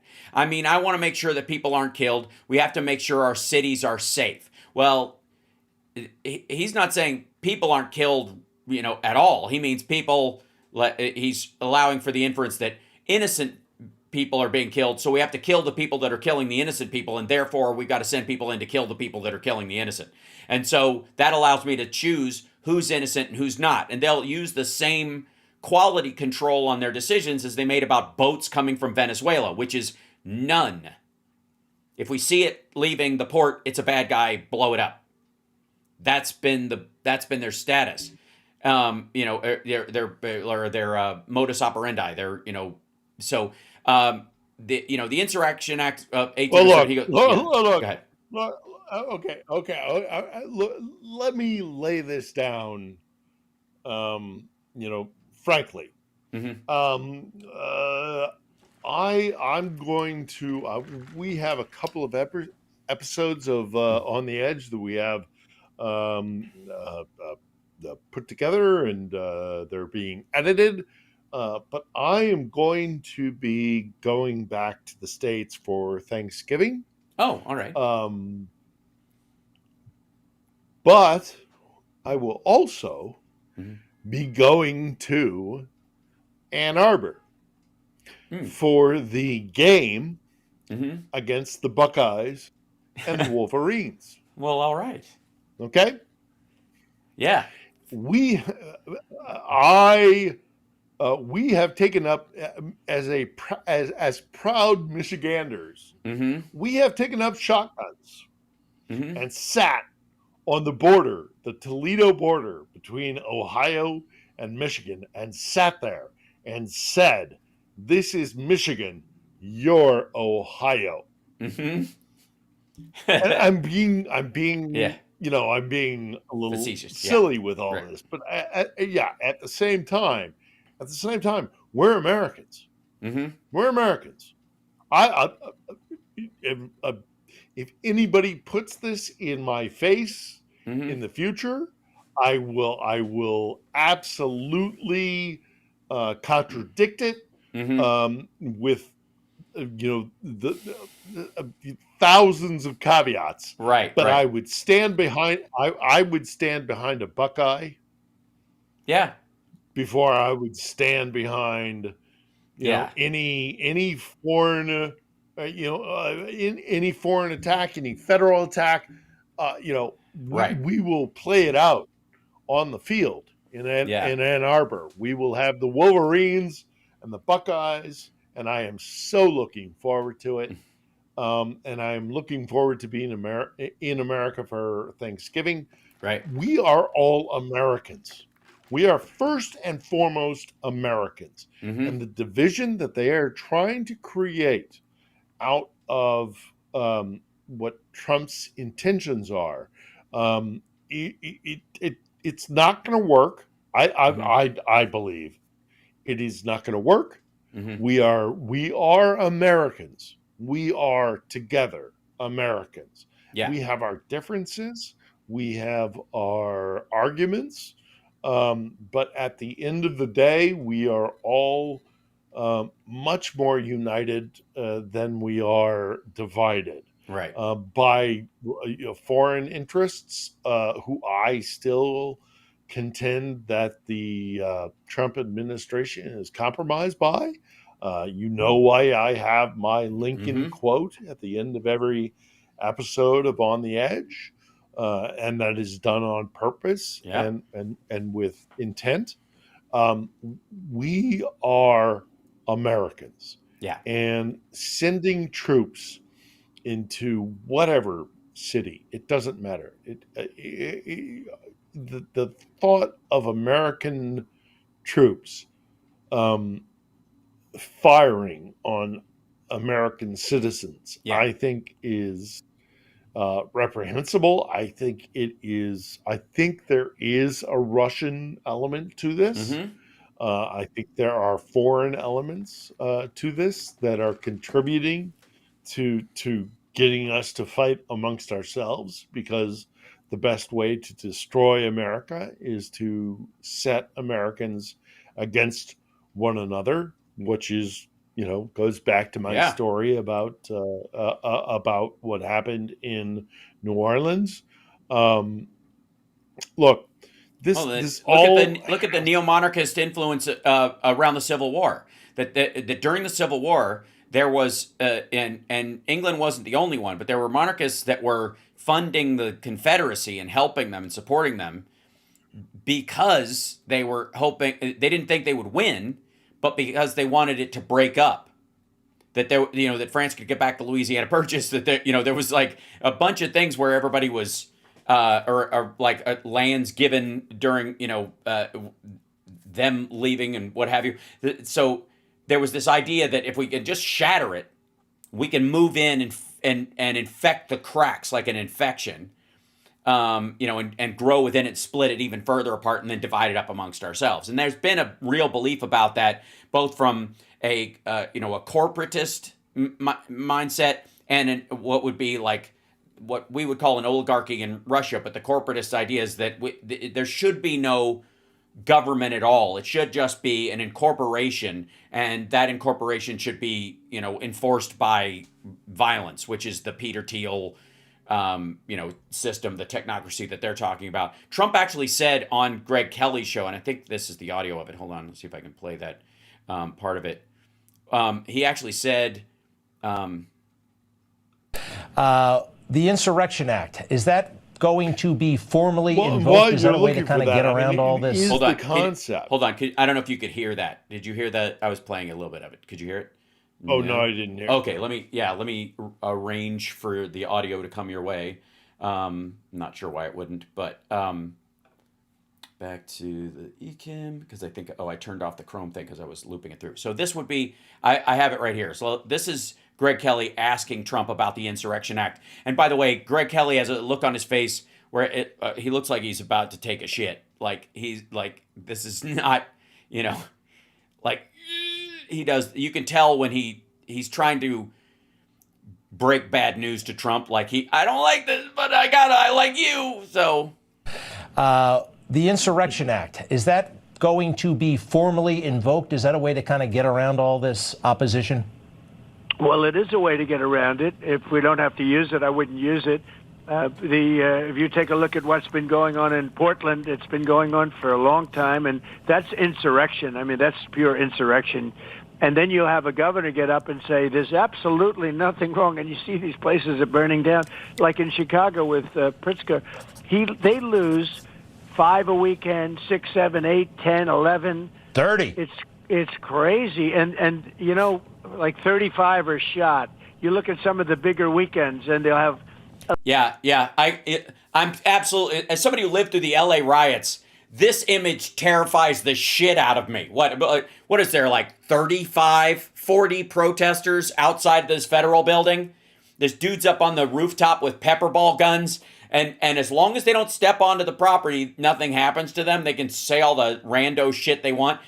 This is not an insurrection. This idea that this is somehow a color revolution, which is, by the way, how the right is painting it. They think that this is the new like Maoist revolution or the the new Jacobins, which they've been talking about it as well, as a way of trying to stir up a sense of fearful history in their followers. Which, by the way, again, a mile wide and an inch deep. These people's understanding of history. So whatever the fuck. But like the idea that you would play this clip is almost a fuck you from the people who work at Newsmax to Trump and Kelly for talking about it in this term. Let me finish the rest of it. 11 dead, 11 murdered, and 50 shot. There's a dude waving an American flag right there. Everybody's quiet.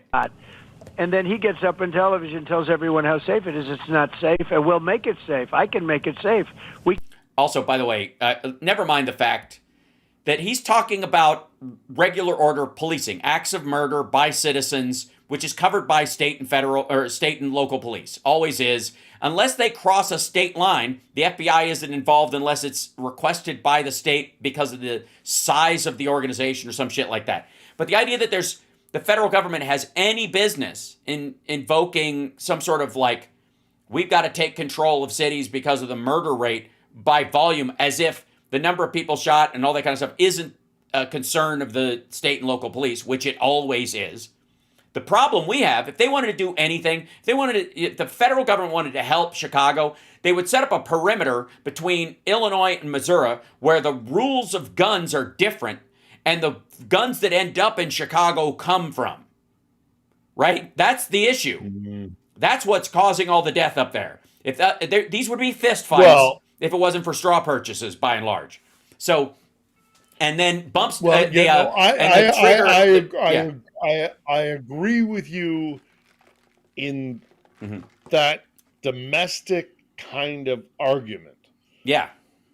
But what I have said for many years, as somebody who has spent years of my life in conflict zones, Americans have no idea what war looks like. Right. And you shouldn't. A civilized society should have no idea. Right. The 1%, or whatever it is, the 5% of the U.S. military, and I variate on that percentage because I don't know what it is, but I do know that it is small. And even those who are in the military, a smaller percentage of them are the ones who actually go out and see what war looks like. A whole chunk of our military is actually based in very, very secure, enclosed encampments by purpose, because we don't want body bags coming back. Yeah. But the guys that go out there and they kick down doors and they do the tough stuff, we don't want that in America. Those guys, they know, and a lot of them have been damaged, and they're really messed up. Yeah. And they this kind of element of the Proud Boys or the kind of militant aspect of our soldiery who have been deeply damaged by the wars that they were involved with. We want to help them. We do not want them to give. We do not want to give them influence and power. America does not want to become Iraq. Right. Trust me. Right. And then also, I would like to say, like, there's a reason why we separate our civilian leadership from the military and why we make those distinctions and why we don't police our country with military.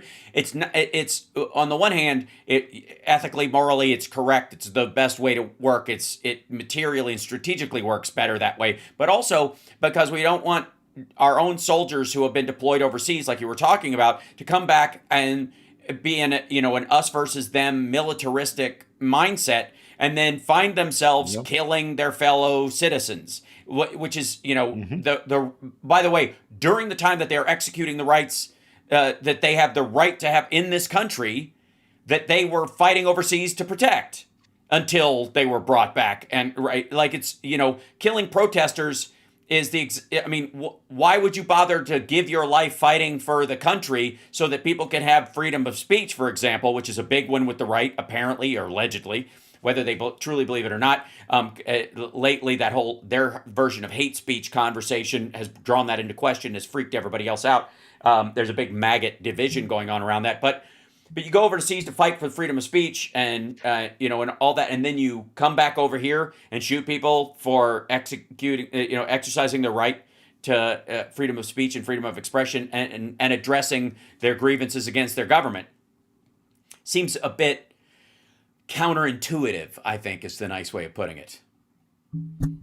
Yeah. Well, there was this film that was put out last year in 2025, Civil War, with Kirsten Dunst, and I just got it.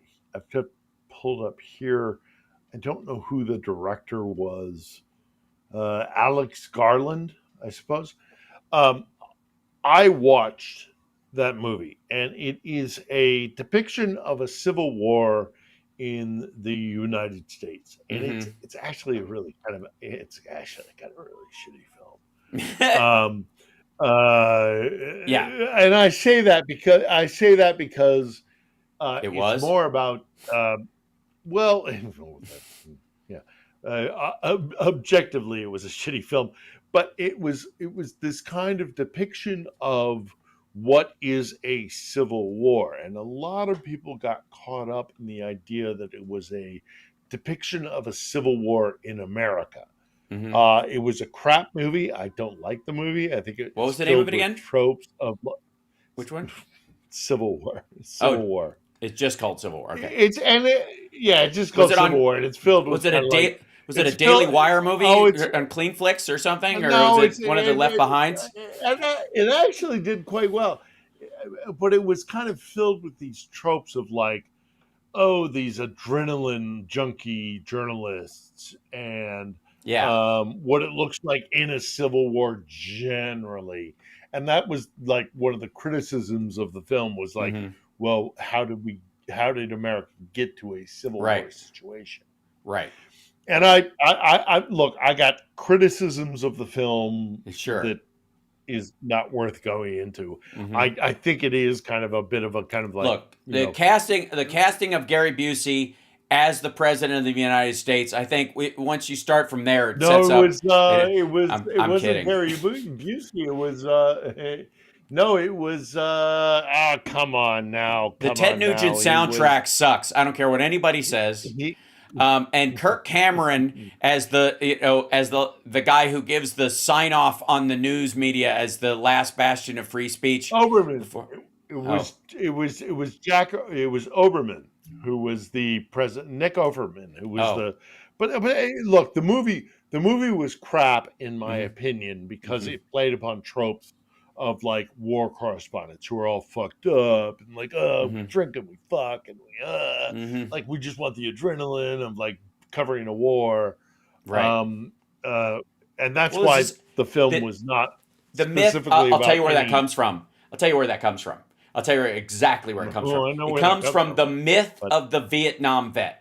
That there was this get some leftover eh, from fucking I think Full Metal no, it Jacket goes and back from further. no, but I mean in like No, in the yeah. it goes further back to the Second World War with what's his Well, name, like who well, used to go in the trenches and mm, let me mm, get to a point. sure. The point I'm trying to make about this film Hmm. is that it tried to depict to an American audience of like what an American Civil War would look like Right. without getting into the politics of the region. What I try to do and have Hmm. done since I left war correspondency, even though I'm still here in Ukraine, Oh, Nick Offerman is was the that president. Right. Okay. Nick That's yeah. Offerman, Right. who was the president, yeah. Gotcha. What I try to do is make the point that you, all these guys who flippantly use our political divide, Hmm. which is actually being exacerbated by foreign powers, Yeah. do not understand what war looks like. Right. I know what war looks like. Hmm. There are a lot of American service members who Hmm. know what war looks like. We do not want Hmm. war on American soil Right. for so many reasons that are Uh, beyond easily explaining. most people. But Okay. we Yeah. do not No. want. No. Well, that's what. We, That's we, what. we, Hey. yeah. That's what Glenn Beck was saying. I played a clip from him yesterday because he's panicking because a bunch of people on his flank are calling for this shit. Nobody, of merit, anyways. And or that's even a real account on anywhere is calling for a civil war in these situations. People will say some awful shit, but this idea that there's going to be this kind of like we need to fucking fight a new civil war is just absurd and just online slacktivist bullshit. But there's the one people that like that people play of this movie. What gets played a lot, especially in right wing circles, is a scene with Jesse Plemons. Let's see if I can find it. Yes, This where this scene. he's got the mass grave. He's got the mass grave. Yeah, he's got a mass and grave and he's standing in front of it, and a bunch of reporters come up and he goes, "You an American?" And he's like, "What kind of American?" What And kind of then this other guy's like, and the one reporter's I think from Hong Kong, and he's like, "Where are you from? Where are you from?" Whatever. And the guy says, I forget if he says like I'm from Hong Kong. He just shoots him, just kills him dead, And then don't worry, the scene ends with him not seeing a truck coming from a long way off in a field and getting run over, which is just fucking dumb. But the whole scene is meant to be this kind of like the right wing, militia types can't wait for the great day of the rope, and they're just gonna take the Civil War and turn it into their own hunting ground. Which, by the way, is exactly what happened with the Jacobins. It's exactly what happened with every revolution. Having been look how I mean look I have been a war correspondent for Mm-hmm. nearly 3 decades of my Mm-hmm. life. Yes, that scene is disturbing, Mm-hmm. and obviously that's why it was created. But I think what I need to convey to my fellow Americans is, do you want to be in a position where you have to show um, identification that you belong to this sect or that sect to Mm-hmm. be able to go to the next town, to go to the Walmart? Because it's not the bang bang. Mm-hmm. The bang bang is the bang bang is bad. Mass graves are bad. Mm-hmm. But what happens in a war is that your entire relationship with every single other neighbor that you have Mm-hmm. alters immediately Right. because everybody has to take a side. Mm-hmm. And we have never seen that domestically since the Civil War. Right. And But I will say really, I will say for the record that I find that those ideas are, and you're absolutely right in your assessment of it, and the American people have no interest in even playing around with the languaging of this because they have no fucking idea what they're talking about. And like I said, nor should they. A civil society shouldn't have any idea how war is awful, how awful war is, to the point of building that up, keeping it going, maintaining it like fucking adults, and then helping other countries to the best of their abilities get out of that shit too, so that everybody can operate in a peaceful sense. And that's what the right has called globalism for a while. And they're insisting that this like peace narrative is fucked up. You gotta, and there's a bunch of people in the Trump administration who want, Stephen Miller, I would say specifically, who want to kill things like USAID because they think the natural order of things, the genetic order of things, the passive eugenics of war will be that the Middle East and Africa and all these other countries will either die because they'll kill themselves and then anybody who's left over will get malaria or AIDS and just die off so we can claim the land and let, in the guns, germs, and steel part, we're using too much guns and steel and we should just let germs do their work. That's genuinely the thought form. It's why they hate Bill Gates, beyond the fact that, apparently, and anybody who says it's his connection to Epstein is a bunch of horseshit because Trump had a much bigger connection and they love him. So please, fucking please. But there is this sort of idea, this fantastical idea that like when it happens, we're gonna be on top. This fucking Manson White Album Helter Skelter bullshit that this is how stupid, and I need to remind people of this.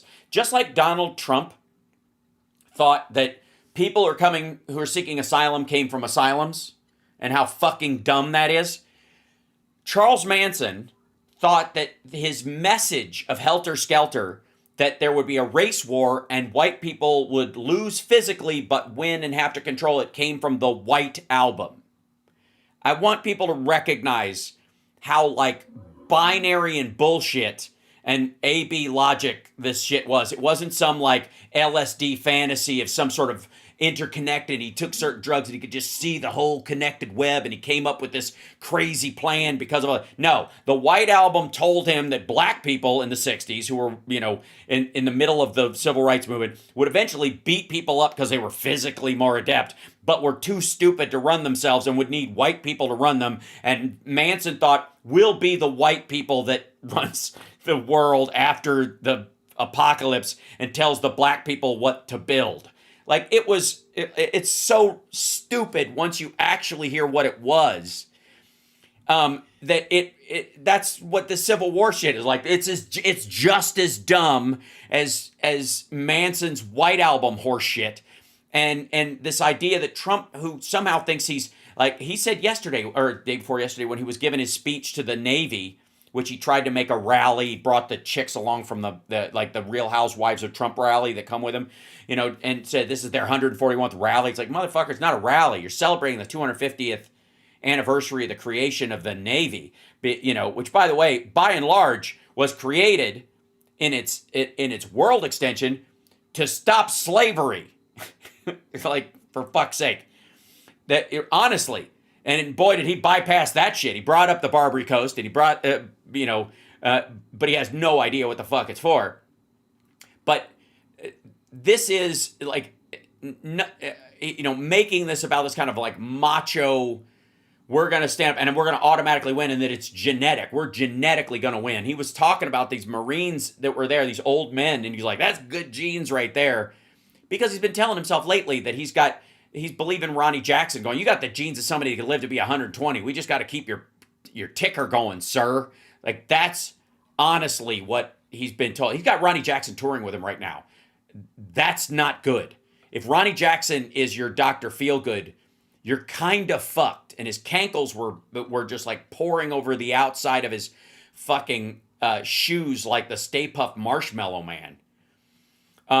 So it's, the only fear, the only fear we have of a real civil war will be that if he keels over, which I think is increasingly likely by the day that he will not survive his term, for real reasons. Like Biden at the end, people were like, "Ooh, he's shuffling, he's walking a little weak," but he was riding his bike, he was physically healthy in that regard. They were just thought, "Oh, his health is getting there, so he can't be president."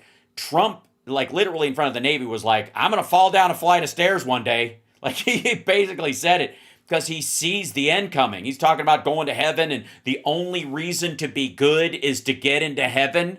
Like even his relationship with Christ is transactional. It's so fucking on the nose. It's pathetic. But he sees it. Yeah,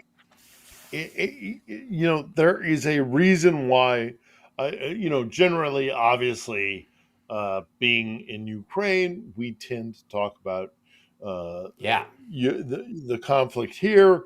I don't necessarily think that these actually are disconnected, because I do think there is a global argument that is happening right now about liberal democracy as opposed to autocracy, and we in America are at the front line of this. And I mean, I really do genuinely believe that we are at a point where this concept of a civil war or an inflection point between what Lincoln writes. Damn it! I keep going back to that damn letter. But it is exactly what Lincoln is writing about in the Swift letter. It is exactly, we are either going to be a country where we believe that people have inherent human rights, or we are going to be a country in which power is the arbiter of how we relate to one another. Right. It has been our constant debate, and we fought a revolution about it. We fought a civil war about it. We had a civil rights movement about it, and we are back at the same argument. I don't care what culture, color, or creed, belief, whatever it is, you are able to function in a society that enables you to hold those beliefs. And that has been the fundamental argument of the American experiment. And I think, having studied the Russians, who are the counterposition of this idea, which is to say that power of the state, regardless of individual rights or civil rights, is more important than anything else. Right. Either that's the path we want to go down, or we want to go down a path of the individual matters, and that the strength of the state is bolstered by the individual rights. Engagement. And engagement in the protection of those rights and the constant gardening. I wrote a Substack about like how we turned, because I came up with this term political fanfic to describe how we, the current way of narrating how our government works, and the short runway of that idea, that it only works in a limited sense. Every analogy has a limit where ad absurdum it doesn't work anymore. But the idea of politics as sports, or politics as a binge TV series where there's clear villains and clear heroes, where everything is a cliffhanger, or even and the next chess game. Yeah, right. Yes, it is even it goes to this analogy of fighting. Even has led us inexorably to this point, to the talk of civil war and stuff, because it's the wrong fucking analogy. It does not work. I know people think it works, and I know that it sets a fire in their Twitter belly where they feel like they can, ham out some fucking shitter feeds if they feel like they're fighting for something, when in reality, you're not fighting. You're yelling, you might be arguing, call it that. Stop being an asshole, don't call it fighting. If you're fighting because you're showing up, you're voting. How about that? How about just fucking vote? How about just show up and be an active And if citizen? it- Because it's a and- lot more and like not to constant interrupt- gardening. Yeah. And not to interrupt, but when it does come to fighting, you won't like it. Yes, you will You hate won't it. like it. Right. Also, so here, this to your point. I say this with all desperate sincerity that Yeah. I can possibly purvey hmm to everybody watching. War is not something you want to be engaged with. Yeah. You don't want it to happen in your Right. country. Yeah. And Because it's not. It's not. Mhm. It's not. Yeah, Ali Osher into my chat says, but TYT and Hassan Piker do discourage voting. Yes, and that's why I call them out for their bullshittery. And do they have bigger numbers than me online right now? Yeah, but eventually they will have to answer for the sales pitch that they've done to try and undermine all this shit and the damage that they have caused. I truly believe that. I'm going to, it's that line from Samuel L. Jackson, I think in the first Avengers movie. She goes, get everybody to a safe distance, and clear these things out. And she goes, sir, if that thing goes off, there may not be a minimum safe distance. And he says, until the world stops spinning, we will behave as if it intends to spin on. And I think that's how you have to do it. The minute somebody says to you, act like the world's going to end, that's when they got you. That's where you cut your balls off, put your Nikes next to the bed, and wait for the comet.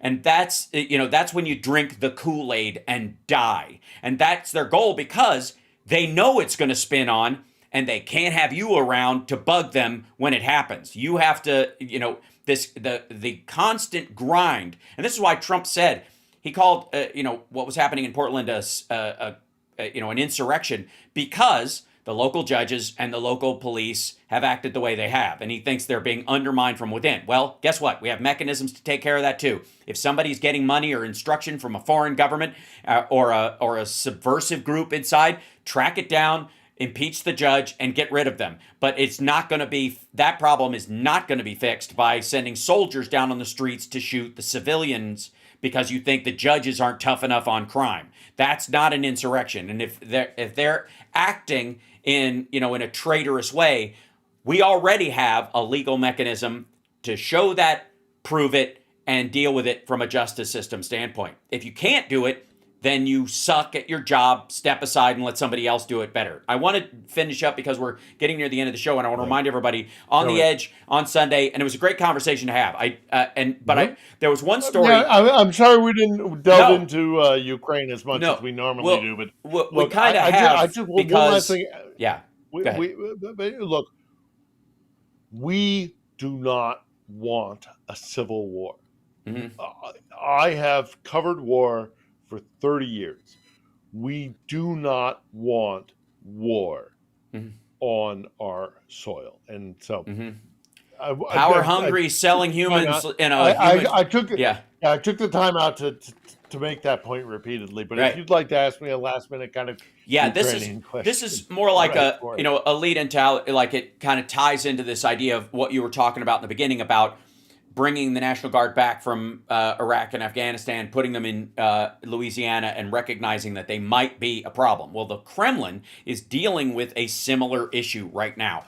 The Kremlin is apparently increasingly concerned that the return of tens of thousands of veterans from the war in Ukraine, including many former prisoners, may pose a serious internal threat to Vladimir Putin's regime. According to the Foreign Intelligence Service of Ukraine, on October 7th, Russian authorities anticipate that returning soldiers may become a destabilizing force both politically and socially, particularly as they face reintegration into a society marked by low wages, economic uncertainty, and limited social support. Where have we seen this before? According to the Kremlin's estimates, veterans could become a catalyst for criminal and political destabilization, capable of shaking the system built around Putin's personal loyalty, they said in a public statement. Ukrainian intelligence draws a parallel in the 90s when Soviet veterans returned from Afghanistan, formed criminal and paramilitary groups that contributed to a surge in organized crime across Russia. A similar trend may be emerging now, fueled by the psychological impact of the war, prior criminal histories, and economic hardships. The SZRU noted that a significant part of Russia's military effort relied on prisoners recruited from penal colonies. That's an extra layer of fuckery that makes this. I mean, imagine if in Vietnam we had just rounded up a bunch of death row inmates and people like that and said, hey, you got one last chance. Go over there and kill some people, and if you survive, you're allowed to come home. Like, that, fuck any of those people, like the Bundys of the world, the fucking Gacy's of the world, would be allowed to be back in public because they killed people we didn't like. So, like, that was hard labor. Traumatized. Yes. Traumatized. Right. Between 120,000 and 180,000 convicts have been deployed to the front. Think about that fucking number. 120, and violent ones, because the first ones that went, well, anyway, many of them have since returned to Russian cities where authorities are reportedly seeing a sharp rise in violent crime committed by individuals with military service records. Since 2023, Russian military courts have received at least 989 cases involving murder or grievously bodily harm resulting in death. Official sentencing figures revealed a steep climb in convictions: 38 in 2022, 266 in 2023, 346 in 2024, 377 new cases already in 2025. Kremlin has responded to the growing security risk by expanding the powers of the Federal Penitentiary Service. So they're just rounding these fuckers back up. So if that's the word, and you're fighting on the front, and you're like, you go back, they don't want to take the chance, and they're just going to throw you back in jail, which is increasingly what they're going to have to do.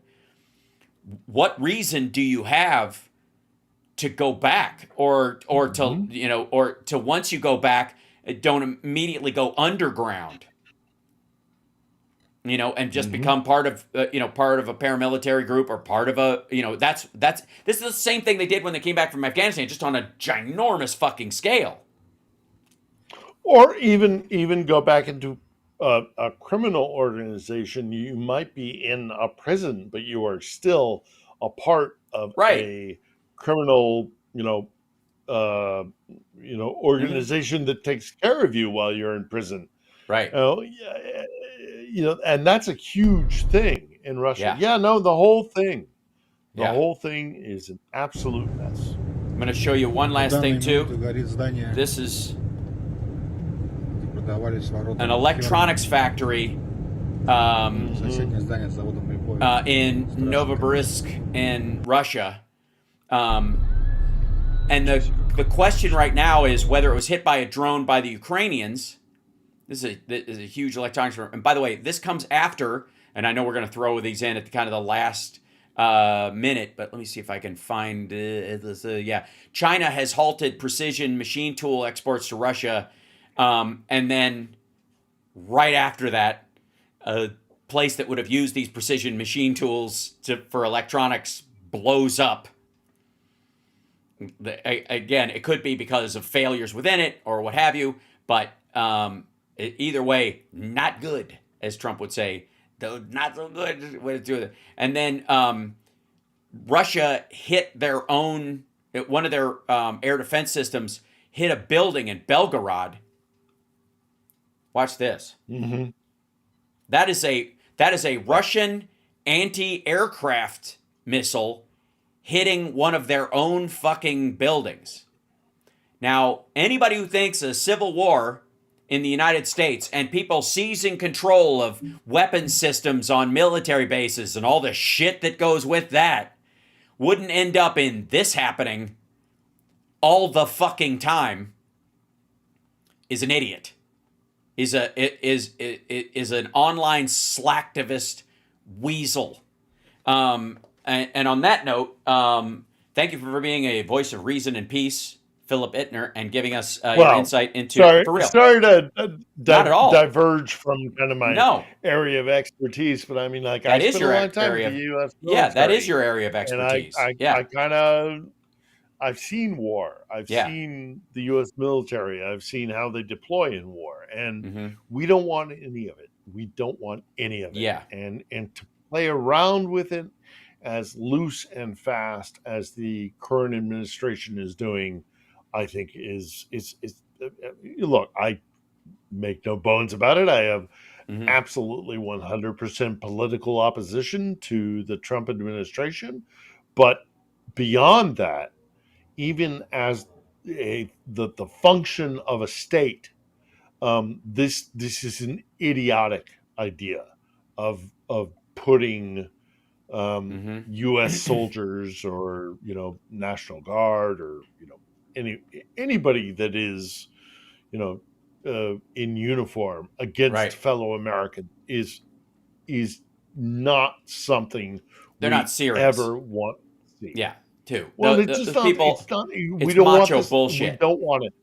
Yeah. Yeah, it's a fantasy idea of like, oh, we're gonna be Red Dawn, Yeah. or we're gonna be Civil War, and Mm-hmm. there's gonna be this dramatic kind of fight that happens. War is not dramatic or romantic Mm-hmm. or anything that should be, um, you know, uh, uh, uh, Mm-hmm. desired or pursued. That's a fucking horrible thing.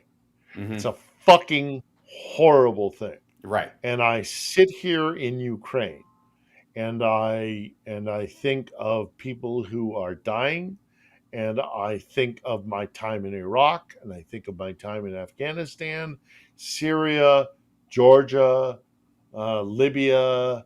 The list goes on. Right. Look, trust me, we do not want war in the United States of America, and deploying armed, uniformed members of the United States military into American cities is a really, really bad idea, and it is something that we should all. I mean, this is almost to the point of Yeah. I gotta say, I we should be thinking envision, about. because of the reality of this, and because I think people who carry guns and train in the military and the like, with rare exception, your Private Piles idea of the world, by and large are abundantly aware, in a way that Trump will never understand, of the violent power of the weapons that they carry, and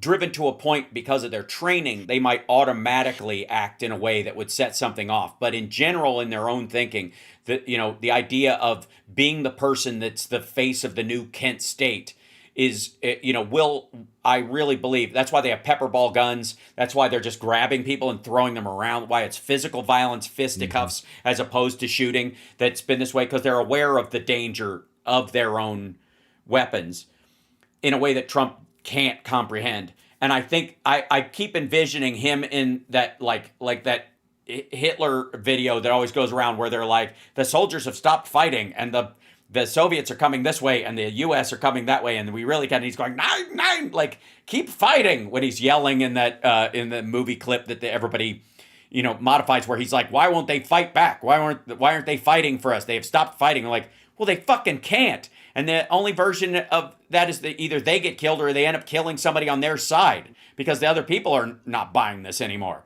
And I really do think we're headed towards a time where Trump is experiencing what was effectively his bunker moment, where he does not understand why the National Guard won't just open fire on people in black bloc clothing just because they don't like them. And the public, like those people showing up in Portland holding the American flag, it makes it really fucking hard. Makes it way harder for them to do this. As it should be. Yes. And he can't fucking get it. He can't understand it. He cannot comprehend that. And there's going to be a point where he's like yelling at Stephen Miller, why won't they shoot? I guarantee that. Why won't they kill other Americans? Yeah, right. And they don't like me. And if they don't like me, then kill them. Like the respect that we ended up showing for Mike Pence in his moment of clarity, for all of his fuckery, his moment of clarity that, like, no, I'm not going to throw the election for us. I'm not going to do it. The National Guard troops who are standing there and taking it, even the ones who grab people and arrest them for crossing the line, because that's their mandate. It's federal land. You're doing it. If you step onto the property, they're supposed to do that because it can lead to more awful. They get credit when this is all said and done for not having opened fire on American citizens, because I don't think, by and large, any of them want to do it, and the ones that do will immediately be in deep shit in a similar, like, and Trump's going to be pissed. Yeah, we don't want to go down that road. We do not, and neither do they. He will be. And remind them that they don't. That's the other thing, is you don't want to be doing this. remind them every day. These are your fellow Americans, no matter whatever your disagreement is, that's the power of America. So there you go. That said, all right, well, I'll you. let you go. I am actually not going to be able to join you on Saturday, I don't think. Okay. Because I'm going to be traveling to Lviv tomorrow because I'm going to be I work with an organization that does pediatric emergency care, and they're going to be opening up a bunch of new operating OR centers. So I'll be probably on a train on Saturday. Sure. Coming back, but we'll talk soon. Yeah, absolutely. And if you feel like it while you're there, if you want to selfie a video of it Sure. and tell everybody what you're doing, like a little 2-minute thing just to tell everybody what's up, I'll gladly play it on the radio and show it to everybody. So with they know my buddy, what you're going my to work buddy on. Erwin Redliner and his lovely wife Karen. That'd be great. Who do a children's ER emergency care unit, and that's what they're doing in Lviv. So I'm going there because I work with them to open these. So we'll do. I'll shoot you a little 2-minute. Hey guys. Yeah, that'd be great. Awesome. Appreciate it. Thank you so much. Take care of yourself. Safe Sorry travels. Sorry for fixating on the kind of American side of things, but not at all. I really do think, as somebody who has seen war, people need a reminder to make this is not a game. No, it's not a game. It's a lot less like the movie. It's a lot more like Saving Private Ryan than Rambo, and it's also a lot more like the Charlie Kirk murder. That if you've seen what happened when he died, it's that 1,000-fold. Yeah. It's civilians getting decimated from a long way off by rifles held by people who don't even know who they're shooting at. And that's something that has to be, kept in mind all the time. Anyways, you're awesome. Be safe, and I will talk to you very soon. All right, buddy. All right. Take care. Thanks so much. And chat room, welcome. Thank you guys for being with me today. Hit that like, share the show, clips, etc., etc. If you're watching this or listening to it as our separate podcast, we're, our beloved CSL is dividing the show up into podcast episodes for each of our guests, so that I have, I'll end up having like a podcast that has, I guess, 6 episodes a week pretty easily, But that would be, I think a value. Thanks, everybody. Applaud for CSL and for Mark P and Andrea and Mark Creamer and all of those others who have a wrench by their name in the YouTube chat. Thank you guys so much.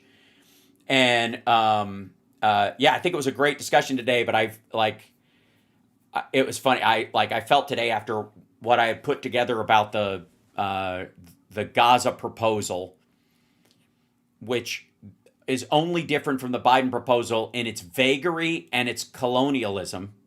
That's right. It literally implements colonialism, and it takes all the direct path to a Palestinian state and goes, well, maybe we'll see about it later. That's the difference. And so to everybody who was genocide joeing it, all during the Biden presidency, all since October 8th, you fuckers, congratulations. You played yourself.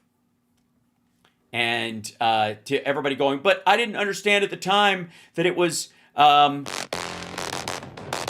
you did. I'm going to give you credit for not being that stupid.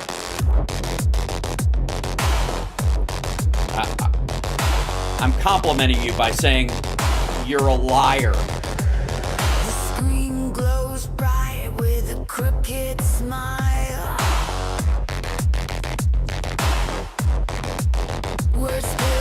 Thank you guys so much. Hit the like, share the show.